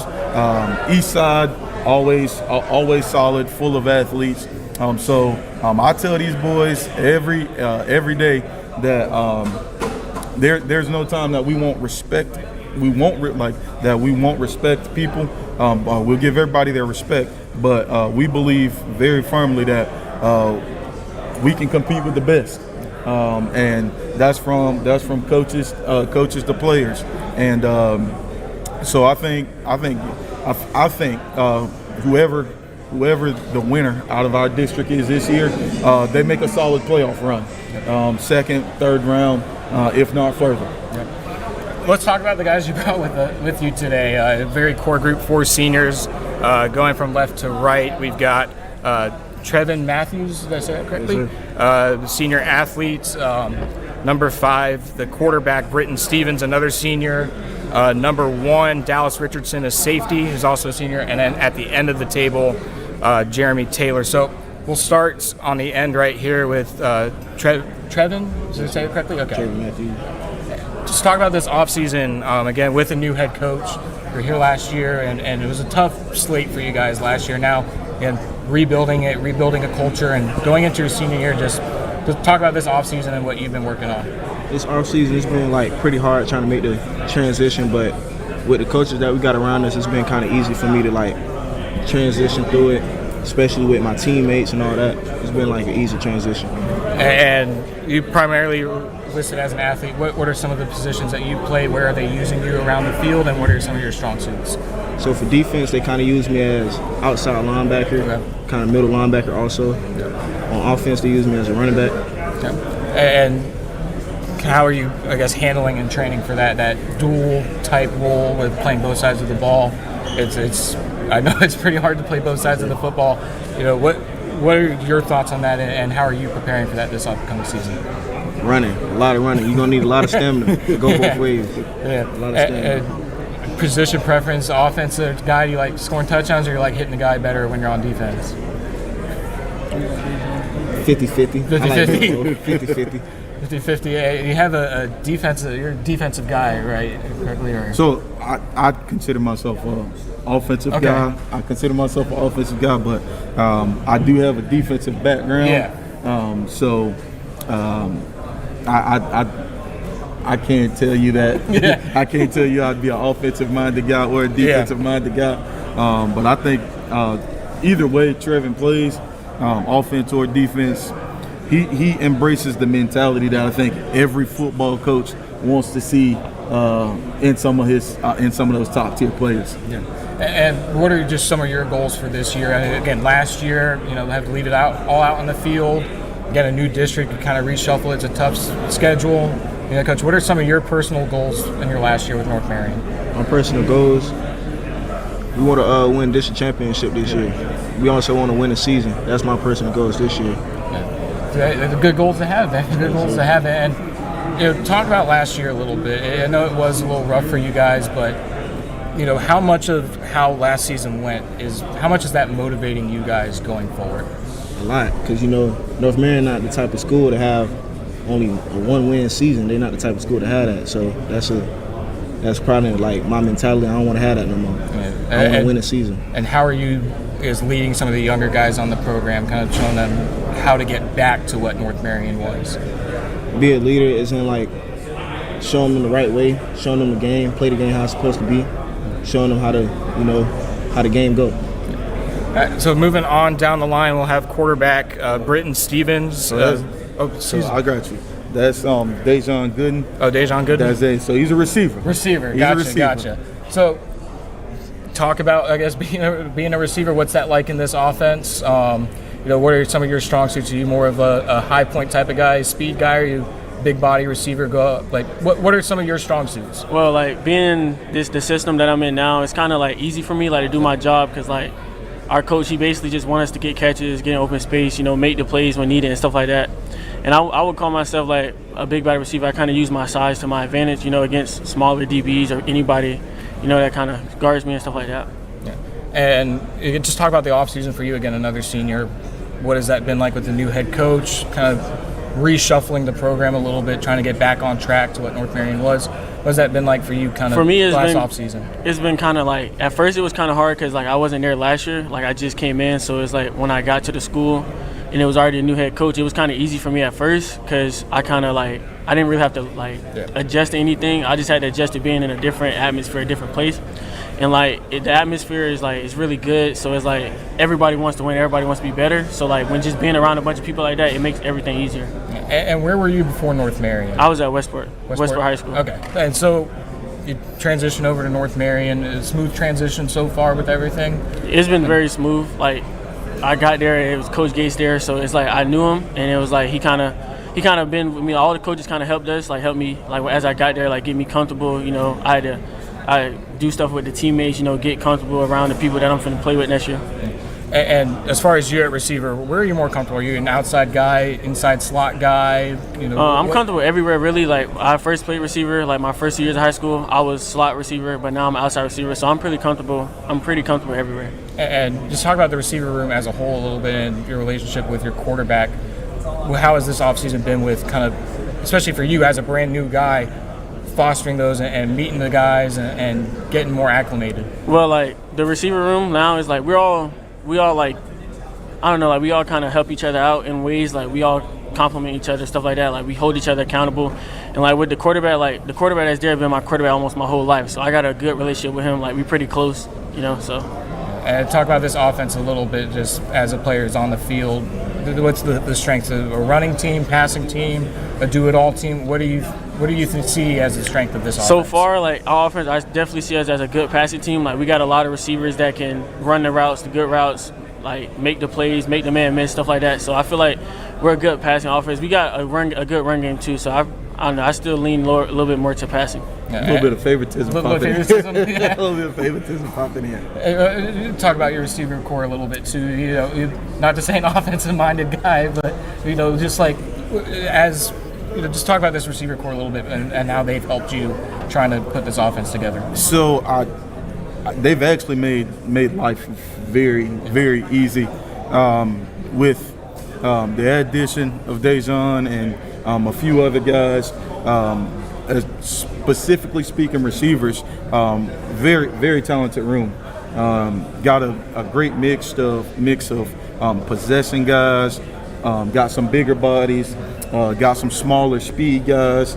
So they really give you give us a complete room in the receiving core, and I think that is going to complement the backs that we have very well. And in the system that we run, we believe in taking what the defense is going to give us.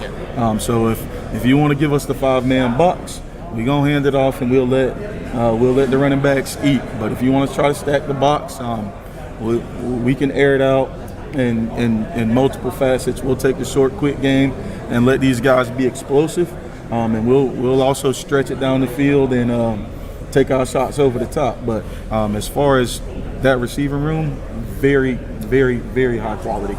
Nice, good to hear. So we'll transition now to Dallas, number one there on the third on the table. The defensive guy at safety, correct? Yes, sir. Defensive backfield. Let's talk to a couple offensive guys now. Let's go to the defense. What has this been like for you, your senior year, getting everything ready and trying to build this defense back up? The defense was changed. The playbook expanded, defensively, so we got a whole bunch of different zones, different defenses, some stuff that I never ran. That's at the college level, so it's really different, and I'm really getting used to it. But I can see it working in the game and transitioning to the game, and it's good to have a lot to choose from defensively. And from what I've at least seen on social media, this has been a pretty busy off season for you, and for all of you guys. A lot of different camps you guys are going to, getting some work in. Just talk about what you've learned from some of those camps and how you're going to take that onto the field. And I know it was West Florida was one. Yeah. What were some of the other ones that you went to? Vanderbilt. We went to West Florida, Vanderbilt, Florida, Mercer, and UCF, and some more. Okay. So what did you learn from those camps that you're going to take with you going to next season? I learned a lot of stuff from other people. It's a whole bunch of other players that are just a whole bunch of athletes in general. But most of what I learned is that, like, just to bring everything back and just be a leader and show everybody, like, how stuff is done instead of being like a nonchalant person on the team and letting everything just happen. So now that I'm a senior, I just have to step up and guide people in the right way, whether that's in the weight room or just mentally learning the plays and stuff like that. And again, repeating the same question that I've asked these guys, but how last season went for you as a senior. How are you using that to motivate you going into your last year? What Traven said, it shouldn't happen. North Marion not known for that, so it's kind of like we got weight on our back because it shouldn't happen again, and just making sure that won't happen is the main key. Like he said, we want to have a winning season, and that's all. But I like us going farther than that. Awesome, man. Good to hear. So we'll wrap this up now. On the end is Jeremy Taylor, number 21. Jeremy, what positions do you play? Are you offensive guy, defensive guy? I'm a defensive guy. I play corner. Corner? Okay. So, again, defensive backfield. Going into your senior year, what have you been working on, and how are you relearning this defense? It's mentioned an expanded playbook. What's this defense going to look like next year? The defense is going to look very good. No balls caught, nothing. It's going to be strapped. I got very good guys on both sides of the ball. The defense block got a great safety and a great linebacker, so we're going to be good. Yeah, and it is a tougher schedule, a new district. How are you preparing for that this offseason? What are some of the things as a defensive back that you're working on? My technique, very much. My back pedal, my off-man jam. Like, it's going to be different. Zone guy, man-to-man guy, slot outside. What kind of corner are you? I'm a man-to-man guy, but I can play zone too. I'll get the job done, for sure. You see the number one receiver on another team, you go to that guy, you want to lock him up. That's your choice. How much have Coach Gates over here been supporting you and your role as a senior leader on this team? Oh, he's been supporting me very well, 100%. Everything I think, he supports me. Like, he's always there. And just a final question, just to wrap it up. What are some of your goals in your last year for North Marion? I got some new goals, like lead the county in picks, and like Traven said, district championship. And do you have a specific goal for leading the county in picks? Is there a number you want to hit? Number where you go at the end of the season and you go, that's a good number to hit. I like that number. 5 or more. 5 or more? Gotcha. That's a good number. Good number. That's a good number. All right, so that'll wrap it up with North Marion. I appreciate you guys coming on here. Appreciate it. It's good to see you, and hopefully we'll get to see some good North Marion football this upcoming year in your first year. Thank you. All right, no problem. Thank you, guys.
All right, everyone, welcome back to the 2024 North Central Florida High School Football Media Day, hosted at the Alachua County Sports and Event Center at Celebration Pointe in Gainesville. Today's event is broadcast live on FloridaHSFootball.com, including YouTube and Facebook at Florida HS Football and X at FLAHS Football. My next team up here, we're joined by the Bronson Eagles under first-year head coach Sean Holmes. Good to have you guys. Thank you guys for coming to join us. Coach, you just told me you got here July 4th weekend. Yeah. How has it been for you so far? It's been great. I was telling some guys earlier, we still got boxes that need to unpack. Both of us, my wife, hitting the ground running, we're working. We're going to our third week of workouts with these guys, and they've done a good job. Everything I've asked them to do, they've attacked it with enthusiasm and effort, and I've enjoyed it so far. And what's your vision for the program? I know you just got there, but what are some of the things that you want to see in year one? A big thing is trying to grow the program. Being able to be on campus and build relationships with these students and trying to get our numbers up, and then, establish, an excitement, some enthusiasm for football. And then once we're able to do that, just teaching them how to play, the right way, and just, getting after it. Not worrying about the score or who we're playing, just trying to play to the best of our abilities. And brought 5 players with you. Talk about some of the guys that you brought with you today, positions, what you like out of them, and what they mean to you so far. Well, we've got Kevin Harris right here. He's our quarterback, defensive back. He's our leader.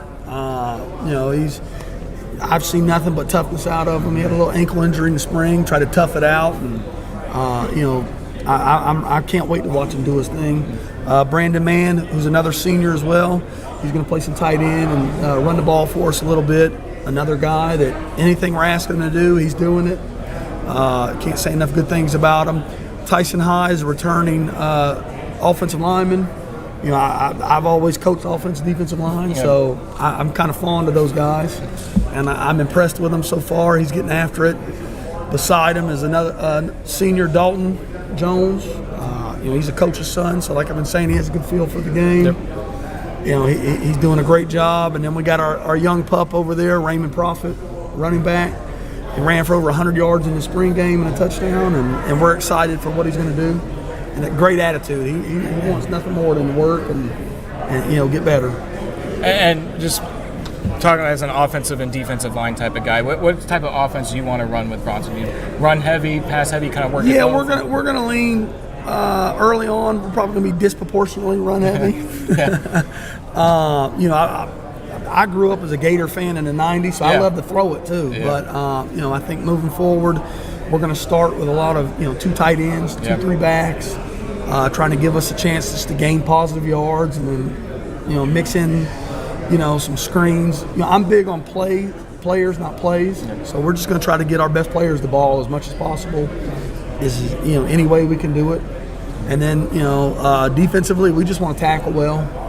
Not blow any coverages and get all 11 hats to the football. And do that as consistently as possible.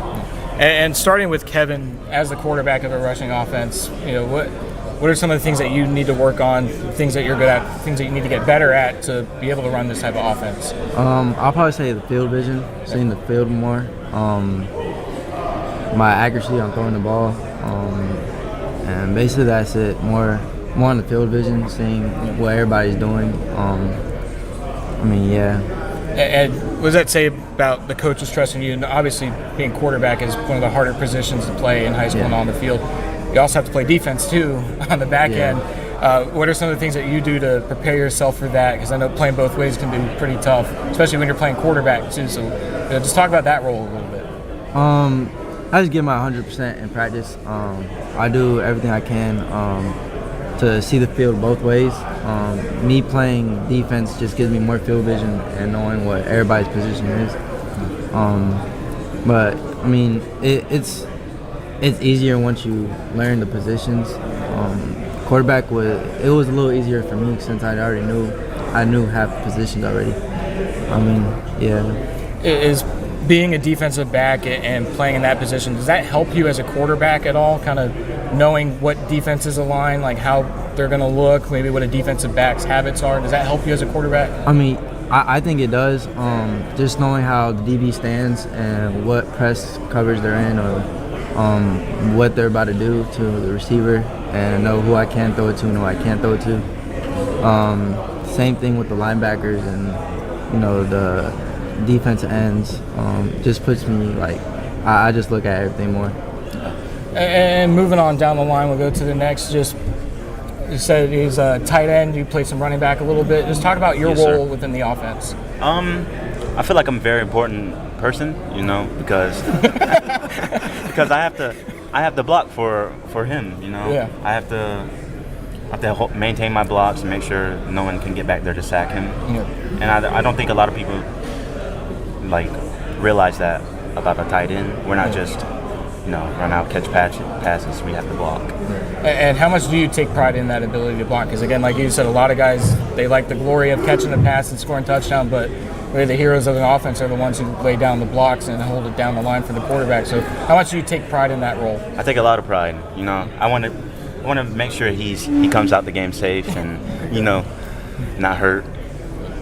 And as far as pass catching and expanding that role a little bit, how comfortable are you with being a dual tight end type of guy who can lay down a block, but also when your name is called in the passing attack, be able to bring down a catch?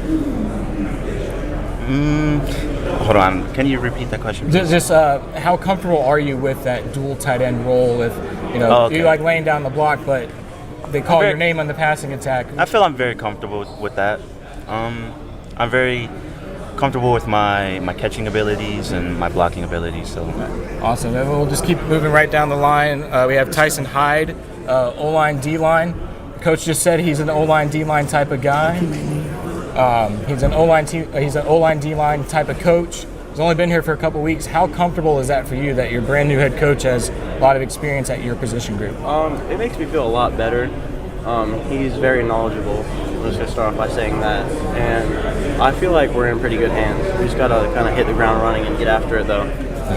And talk about that, playing both offensive line and defensive line. That's a nonstop dueling two positions. How long have you been doing that? And where is your comfort level with being on offense and defense? I've been doing it since around my 8th grade year, so I've gotten pretty used to it. It's just kind of contact heavy, that's it, but it's not that bad.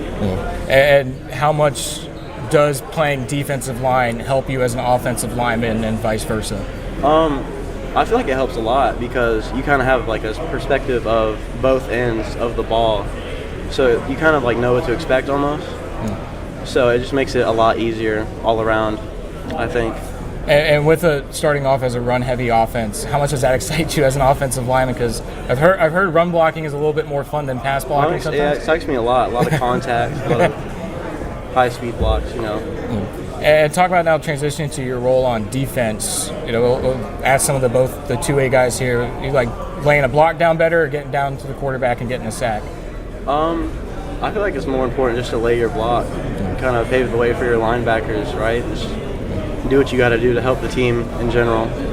And talk about this defense a little bit. What have you seen so far? What are some of the improvements that you guys want to make going forward? I feel like we need to kind of improve our communication a little bit.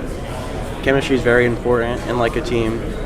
It's not all just physicality. You guys got to be there mentally too, and you guys have to be like one unit. And keeping it moving, next we have Dalton Jones, another two-way guy. Just talk about again, your role on this team, some of the positions you play, and where you see yourself. Well, I'm a fullback, so they're not really in that. So, I like the ball. Running back and that's one of my favorite things that You don't see a fullback position too often in football anymore. How much pride does that you take in getting to be that position? I take a lot of pride. It's a fun thing. It's like a very fun position to play.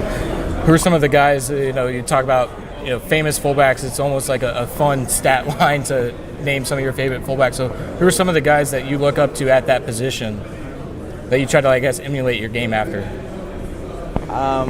I look up to this one guy. I can't remember what was his name. He was like the fullback for the Tampa Bay Broncos. Allstott? Mike Allstott? Yeah. Yes, sir. I take a lot of pride in that dude, especially my dad too, because he was a pretty good fullback, and I take a lot of pride to him, and I love that position a lot. And you also play defense too, correct? Yes, sir. What do you play on defense? I play linebacker and D-line, but Okay. I have a lot more fun at D-line because it's what I usually been used to. I just got moved to linebacker like basically last year, but I have a lot more comfort into D-line. And how was that transition? Because D-line is a very different position from linebacker. Linebacker, you have to do a little bit more and play more in space. So how was that transition for you, and how comfortable are you there now this year? Well, linebacker, it was kind of like a little rough for me because I had to like learn all the calls and I have to know where I have to cover. In D-line, it was just go straight at them. That's all I had to do. But it was a pretty good year. I kind of figured out a little bit at linebacker. I just needed to learn how to attack instead of like, stepping back or just like watching it. I actually have to go attack the person. And again, you're a senior, correct? Yes, so sir. what are some of the goals that you have in your last year? Well, I want to get a lot faster because I've kind of been a little slow. But my main goal is to get a lot faster and get bigger. Sounds good. Now we'll keep it moving down the line. Our last guy here on the end is probably one of the youngest guys that we have here today. Running back Raymond Profit. He's a sophomore. Coach told us rushed for over 100 yards in the spring game. What has that been like for you, kind of being a young guy coming into the team and kind of having a breakout performance like that? I take a lot of pride in it, but at the same time, I feel like I could have done a lot better because there were some plays where I messed up, and I feel like there were some plays where I could have like ran longer. So it's like 50-50. Like I feel good about it, but I think I could have done better. And as a young guy who gets kind of thrown into the offense as the running back, kind of the guy who has to carry the ball, is there any pressure with that coming in? I know, because as a young guy? Oh yes, sir. It's a lot of pressure every game. Like before every snap, when they like call the play, I get the ball. I'd be very nervous. But when I actually run the ball, the first hit, I kind of like start getting momentum, like get confident. And how comfortable is it for you with a lot of seniors out in front blocking for you? It's not a bunch of guys who are learning their positions as they go. It's guys who have played this position before. They're comfortable blocking. They like blocking. How much does that help you as a young running back? It helps me a lot, and I feel very comfortable because these guys right here, they block really good for me. Like him over there, number 4, he was the reason why I scored last game. He's really good at lead blocking. These guys, they're really good at blocking. And some of your goals this year as a sophomore in a run-heavy offense, are there any stat lines or numbers you want to hit going forward? I wanted to break the school's rushing and touchdown record this season. And what are the rushing and touchdown records? The touchdown record is 17 yards. I know the rushing yards record is, I think, 1,300 yards. And who's going to be the lead block for when he breaks that record? Who's going to be the one that lays it down? You're going to lay down a block as a quarterback? Yeah. I like it. I like it. And then this is a final question with, again, a first-year head coach who's only been here for a couple weeks. While you're getting comfortable at the varsity level, what has that been like for you, just kind of not only getting comfortable at your position and getting comfortable with the team, you have a new head coach coming in the last couple weeks? I was trying to get more comfortable because this coach, he's very disciplined with us. And he explained, because we never had a running back coach. So when I used to run the ball, it was just like, I'll just run. But this coach, he broke down my position for me. He told me what I need to do, and he coached the position into me, which made me a better back. And I feel like I'm going to do very good this season. All right, awesome. Well, that's everything I got. Thank you guys for coming up here. Thank you for having us. Best of luck next year with your you. first year coming up. Keep a close eye on you guys, and we again wish you guys all the best of luck going forward. Thank you. Any final thoughts you want to say about your team? Anything before you head out? I've been very impressed with these guys. They're all very selfless. They're all about getting better, and leaving, especially these older guys, leaving a positive mark on the program. We talk about leaving it better than we inherited it, and that's what we're going to do. We're going to work tirelessly, and get after it and see what we can do. All right, awesome, Coach. Thank you guys so much for being here. We appreciate it. Thank you. Thanks for having us.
All right, welcome back to the 2024 North Central Florida High School Football Media Day, hosted at the Alachua County Sports and Event Center at Celebration Pointe in Gainesville. Today's event is broadcast live on FloridaHSFootball.com, including YouTube and Facebook at Florida HS Football and X at FLAHS Football.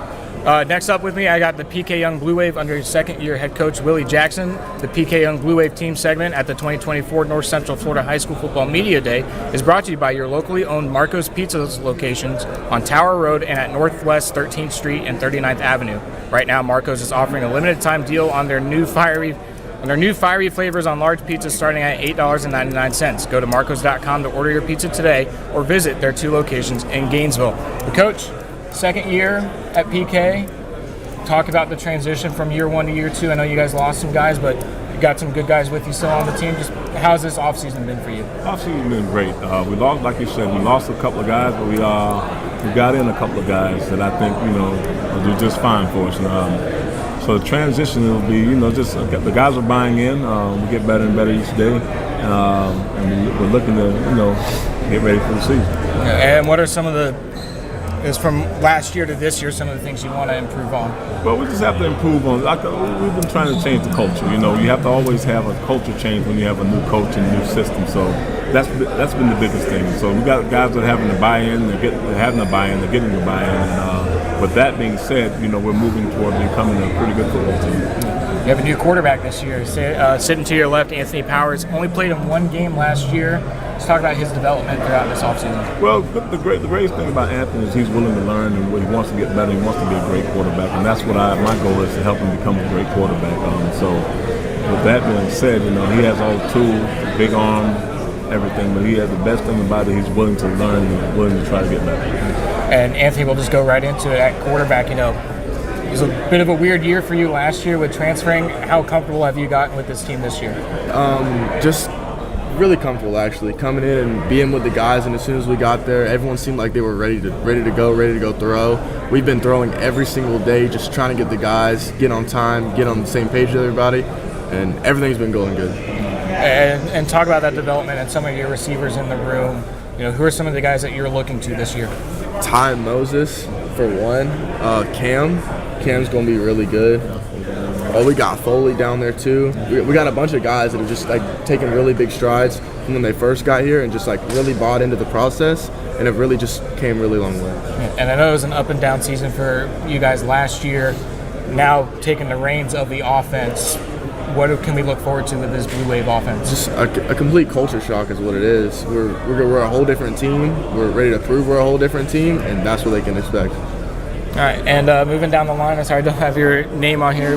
Your name and your position. Ty Moses. Ty Moses? Okay, so again, you're the offensive guy. Talk about your relationship with your quarterback. It's one of my real close friends. Coming here, one of the reasons I'm coming here. Real good quarterback. I'm excited to play with him.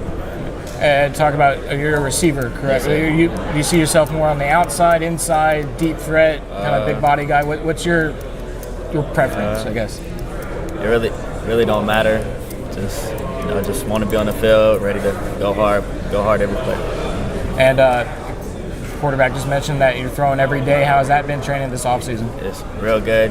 Getting work in every day, just going out there, wanting to get better every day.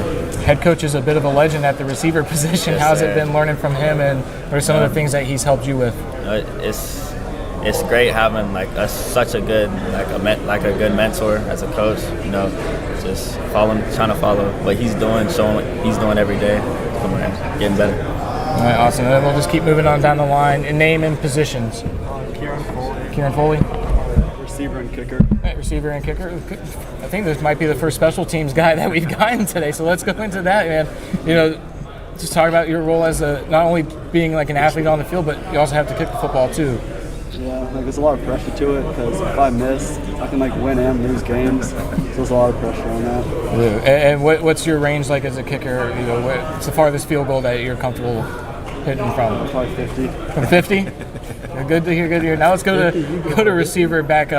Again, comfortable with your quarterback, getting ready for this season, training a lot this offseason. And NFL guy, receiver, as your head coach. How's this offseason been for you? It's been good. I've been learning a lot, getting better, and I'm excited for the next season.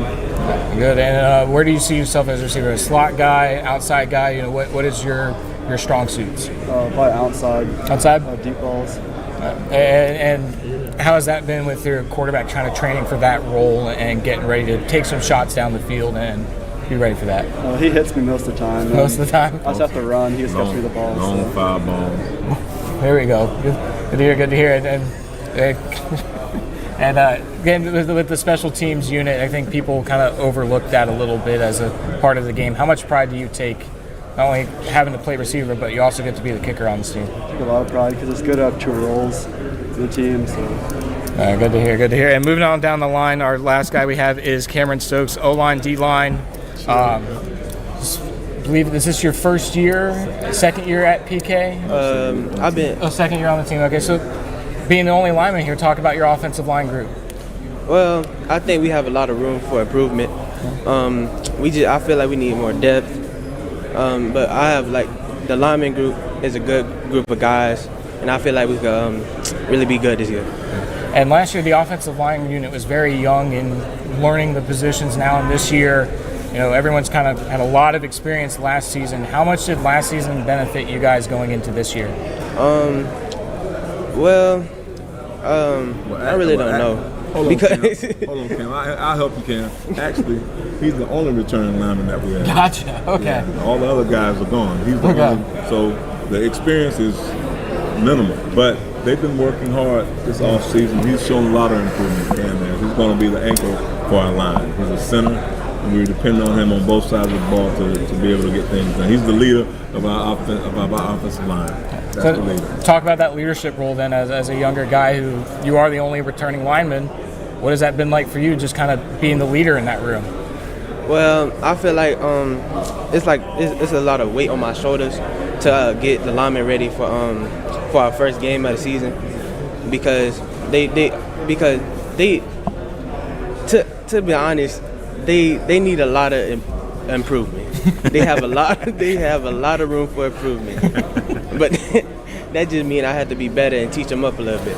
Gotcha. And you also play on the defensive line, correct? Mm-hmm. And so talk about your defense a little bit. What can we expect from the Blue Wave this year? Well, I feel like I could just, fill the gap, let no runs in the middle, that type of stuff. Gotcha. And, Coach Jackson, I know that this was a weird transition, a lot of new players coming in. Yeah. Any final thoughts on what we can expect about the Blue Wave this year? I think we'll be very competitive. We'll play hard. We'll be an exciting team to watch. We have about we're right at a month away from getting ready to play a game and when the season kicks off, and I think we have a lot of work to go until we're ready to play football, and we have to use all the rest of the days to become a team that's ready to play football. Awesome, Coach. I appreciate you guys coming in. I appreciate you guys taking the time to do all this. I know sometimes being in front of the camera is a little weird, it's a little new, but again, thank you guys for taking your time to come out here and hang out with us today. Thanks, Coach. Appreciate it. Bye, guys. All right, good job, guys. Thank you. Pizza rut, but wait, there's Marco's. Pizza toppings hit rock bottom, but wait, there's Marco's. Pizza special, no longer special. But wait, there's Marco's. At Marco's, we make our dough fresh every day at every store. Try the Pepperoni Magnifico with fresh, never frozen cheese and classic and crispy cupped Old World pepperoni on an always golden crust. Just $9.99.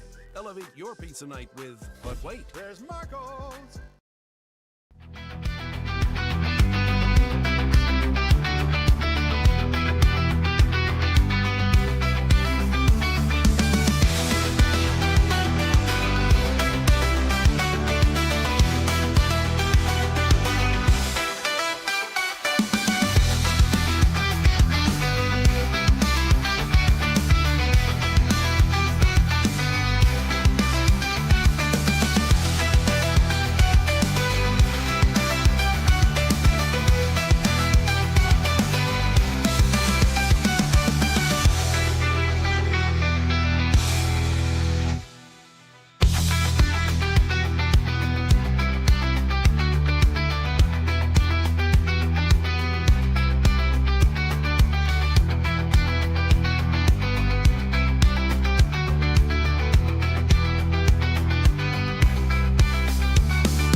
All right, welcome back to the 2024 North Central Florida High School Football Media Day, hosted at the Alachua County Sports and Event Center at Celebration Pointe in Gainesville.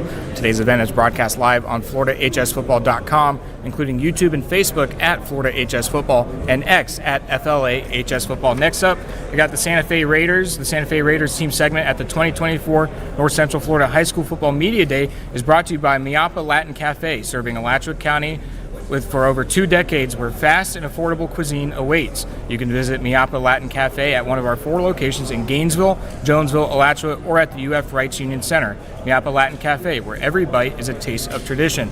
Well, it's a trend with first-year head coaches. We got another one, Jason Wells. Coach, I guess, welcome to being a head coach at Santa Fe. Let's talk about this transition for you. I know you were at Buchholz previously. So how has this offseason been for you, taking the reins over a program and becoming a head coach?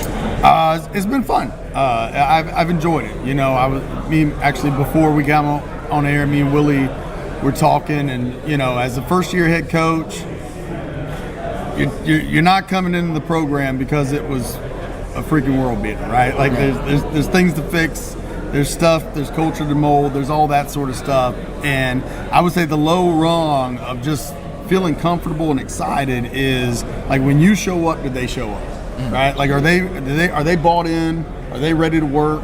And man, I'll tell you, the second we got there, we started early morning workouts. We've had 38, 43, 45. Like we've had all of the guys showing up. You know, all summer, everybody's showing up. So they're bought in. They're working their butts off. I mean, when they're throwing up and then still showing up the next day, that's a win, you know? And so that right there is the joy of being a first-year head coach, is like watching this new locker room of new guys love you back. And so that I've gotten that, right? Like they've loved me back. They put in work, and I'm super proud of them. And I think it's going to pay off on scoreboards. You're at Buchholz previously, kind of the powerhouse program in the area. What are some of the things that you learned from Buchholz that you're going to take with you to try to build the Santa Fe program? Well, I mean, I didn't start coaching at Buchholz. I've been at Valdosta High School in Georgia, Philadelphia High School out in Mississippi. You know, I played for a Hall of Fame football coach in high school, played for a Hall of Fame football coach in college. And yes, loved my time at Buchholz. Enjoyed my time there. Still have great relationships with Coach Witt, Coach Bell, and those guys. But this is a totally different bird. It's a totally different climate. It's a totally different community. You know, the thing I think I've gleaned the most that has aided in this transition is that I was at Santa Fe before. And so I was at Santa Fe 10 years ago when Coach Wiles was here. And so that was the Final Four team with Kason Wakely and those guys. And I think every school, every community has its own brand, right? And that's who you are. And so to be able to watch and be a part of a staff that tapped properly into the community, into the culture, I think there's only been 2 coaches that have actually had a winning record over like the last 20 years out there. And so to be on that staff that not only had a winning record but wound up getting to the Final Four, it gave me great insight as to, all right, what resonates here? What's going to resonate with these boys? Because it's drastically different than, you know, playing in Gainesville at Buchholz. And so I think that was probably the great insight for the whole, from a coaching background to come in. And honestly, the biggest thing about our culture is like our boys want to play for their school. Like Alachua kids want to stay home. They just need to know that dreams can come true at Santa Fe High School, you know, where they might not have been able to come true in the past. Now it's a whole different world, right? And number 2 is like, we like to be physical. That's just part of the brand, right? It's just part of being up there from High Springs, from Urbane. Like, we like to get in your face. We like to throw punches. We like to be physical. We like to be violent on the football field between the whistles. Let me clarify. And but that's the brand of ball that I bring. That's the brand of ball we've embraced. Like, we know we're gonna run the daggone football at your face. Like, we're gonna do it. It is what it is. And on defense, we're gonna be suffocating. We're gonna run to the ball. We're gonna play assignment football, and we're gonna be physical. And I don't know what all the scoreboards are gonna say through the end of the year, but I promise you're going to know you played the Santa Fe Raiders when it's all said and done. I promise you that. Gotcha. So talk about some of the guys that you brought with you today. Oh, great. So next to me, I got my senior, one of our leaders, wide receiver, DB, playmaker. Gets to play a little bit in the slot, going to play some corner for us. Had a 75-yard touchdown reception in the spring game. We got him some extra help now.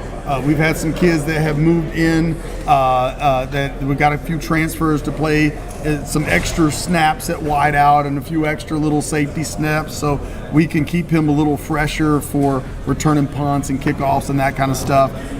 So this is Micah. Jadothan here is our quarterback. As a staff, when I began to put it all together, and in particularly me and Coach Mitrione, who's our OC, we sat down, and as we began the contemplation of, all right, where do we need to go? Honestly, both of us were like, we need to get Jadothan Bryant to come play for us. Like that was our thought process. And luckily, his parents had the same idea. He was our JV quarterback at Buchholz, and he saw the opportunity to come up with us, get the ball in his hands, make plays, get himself on the college radar. Great leader, hard worker, playmaker. So excited to have him. Excited to have Asaph next to him, who's his older brother that'll be playing D-back for us. Asaph went for over 100 yards in the spring game. And so we're excited about him being able to tote that thing. And then next to him are two of our tackles. Our offensive line is kind of a big deal for us. We're excited about them. We got William, who's our left tackle, and Charlie, who's our right tackle. We ran against a 9-man box in the spring game, and it didn't matter. Like, we still moved the football. We still ran the football, and that was without Jadothan being live to be able to run the ball as well. We got 3 O-line coaches. One of them played 15 years in the National Football League. That is not overkill. Like, that's emphasis. Like, that's who we want to be. They know it. They've been challenged. We're okay with everybody that we're going to play knowing that we're going to run the football. Like, we're totally okay with it. Like, and then they've been challenged to be okay with it as well, and come out and be more physical and execute better. So we're excited about that portion of our team. And going down the line, we'll just start with Micah. How has this transition been for you with a new head coach and building a program here at Santa Fe? It's been tough sledding the last couple of years and trying to bring success back here. It's been good. I mean, when you come in, as a transfer that was at the school before transferring, now coming back, you come into another culture like that was down, but now we're trying to build it back up. But now we got Coach Wells, we got players that all want to buy in, so and we got a few transfers to help us out, so it's going to be a great year for sure. Yeah. And how's your connection going with Jadothan, kind of getting familiar and getting ready to kind of be a dynamic offense that can run and pass the ball? It's good, because we got a quarterback that can roll out the pocket, make plays, we got receivers such as like Hondro, we got Okaja, Tyler, and then, we got me, of course, we all playmakers. We all going to go out there and make plays. We all going to, run our routes, we route runners over here, we from Florida, so we all got to have speed. Yeah. So you know what it is. And moving right down the line with Jadothan coming into Santa Fe, you were a JV guy last year, and now you're thrust into the starting lineup of a varsity team here in Alachua County. Let's talk about your journey and your off-season and how it's been for you. It's been great. Coach Wells has been blessed to have me, or I've been blessed to. It works. But I just work my butt off. We have a team that creates great plays. We're gonna run the ball down your throats. What we're gonna do, and we're just continuing to get better and just continue to get better as a whole entire team. And playing with your brother, not many people will get to have a quarterback running back dynamic duo with the brothers back there. Just talk about Asaph and your guys' relationship and how you guys work together. It's been great. Having my brother back there, we might yell sometimes, we might fight, but it's all in the love. I just know when he has my back and I has his back, the way we're going through. So. And how do you think that helps the offense, that not only you guys familiar with each other just from playing together, but you guys are brothers. Like, how much does that help the dynamic of the offense and the cohesiveness? It's helped a lot. Like I said, everybody has a part to play, and we're just playing our parts. So we're just continuing to get better. And moving right down the line, we'll go to Asaph. Same question. How does that help you and help the offense having your brother at quarterback? Just like he said, it's making everybody better. Having that relationship, that connection, that brothers have, it's making everybody better. Team. And talk about your journey coming from Buchholz to Santa Fe. Kind of a backup type, and now you're starting at Santa Fe. You had a good spring. Just how has this offseason been for you? What are you looking forward to about this season? I'm looking forward to getting a whole bunch of offers this year. So. And then my position back at Buchholz, it was an unfortunate position. Like I was saying, having Miles and Quentin Cutler, I couldn't really do anything. I was showing glimpses at practice, but it wasn't really paying me. But getting a better opportunity here at Santa Fe has been real good for me. And learning from those two guys, not to bring up Buchholz, but those were two of some of the best backs that have come through Alachua County. How has learning from them and kind of sitting behind them helped you and then also motivated you coming to a new school? It motivated me to push my level of being better at what I do, my craft, how I do stuff. So it was a good experience. And we'll just keep it moving down the line. We'll start with William there, listed at left tackle. 3 O-line coaches. Not many schools do that. I've only heard of one collegiate school having 2, and they're here in Gainesville. You guys have 3. Talk about that a little bit. That's a little unique. Yeah, I mean, 3 O-line coaches, people might think that's too much or not enough, but I believe that with the NFL playing for 15 years and we have 2 O-line coaches that they know we're doing, we contain a good relationship with them. Every Wednesday we meet up and have lunch at Zaxby's, we the Bruce crew. But I believe that those 3 are going to help the offensive line be the best line in the county because they know what they're doing, and the entire offensive line, we're all a family. We're all a group of brothers. We all communicate well on the line, and we know that we're going to put some people on their butts. That's a fact. And the offense is a little more run-heavy so far, would you say, or is it more like a two-way type running and passing? Yeah, we're going to run the football. We're going to run the football. That'll be a lot of what we do, and we want to put the onus on teams to be disciplined, and we like it. And now, speaking as a left tackle, being on a run-heavy offense, you're very active on the outsides. Just talk about your role on the offense and what you like so far. Well, and being as a left tackle and on the run game, you got to make sure when it's the outside runs, you got to conceal that edge and make sure that running back gains for 20, 30 yards on the run. On the inside, you got to make sure you can get up to the linebackers, make sure they don't reach the running back or the quarterback if they're running the ball.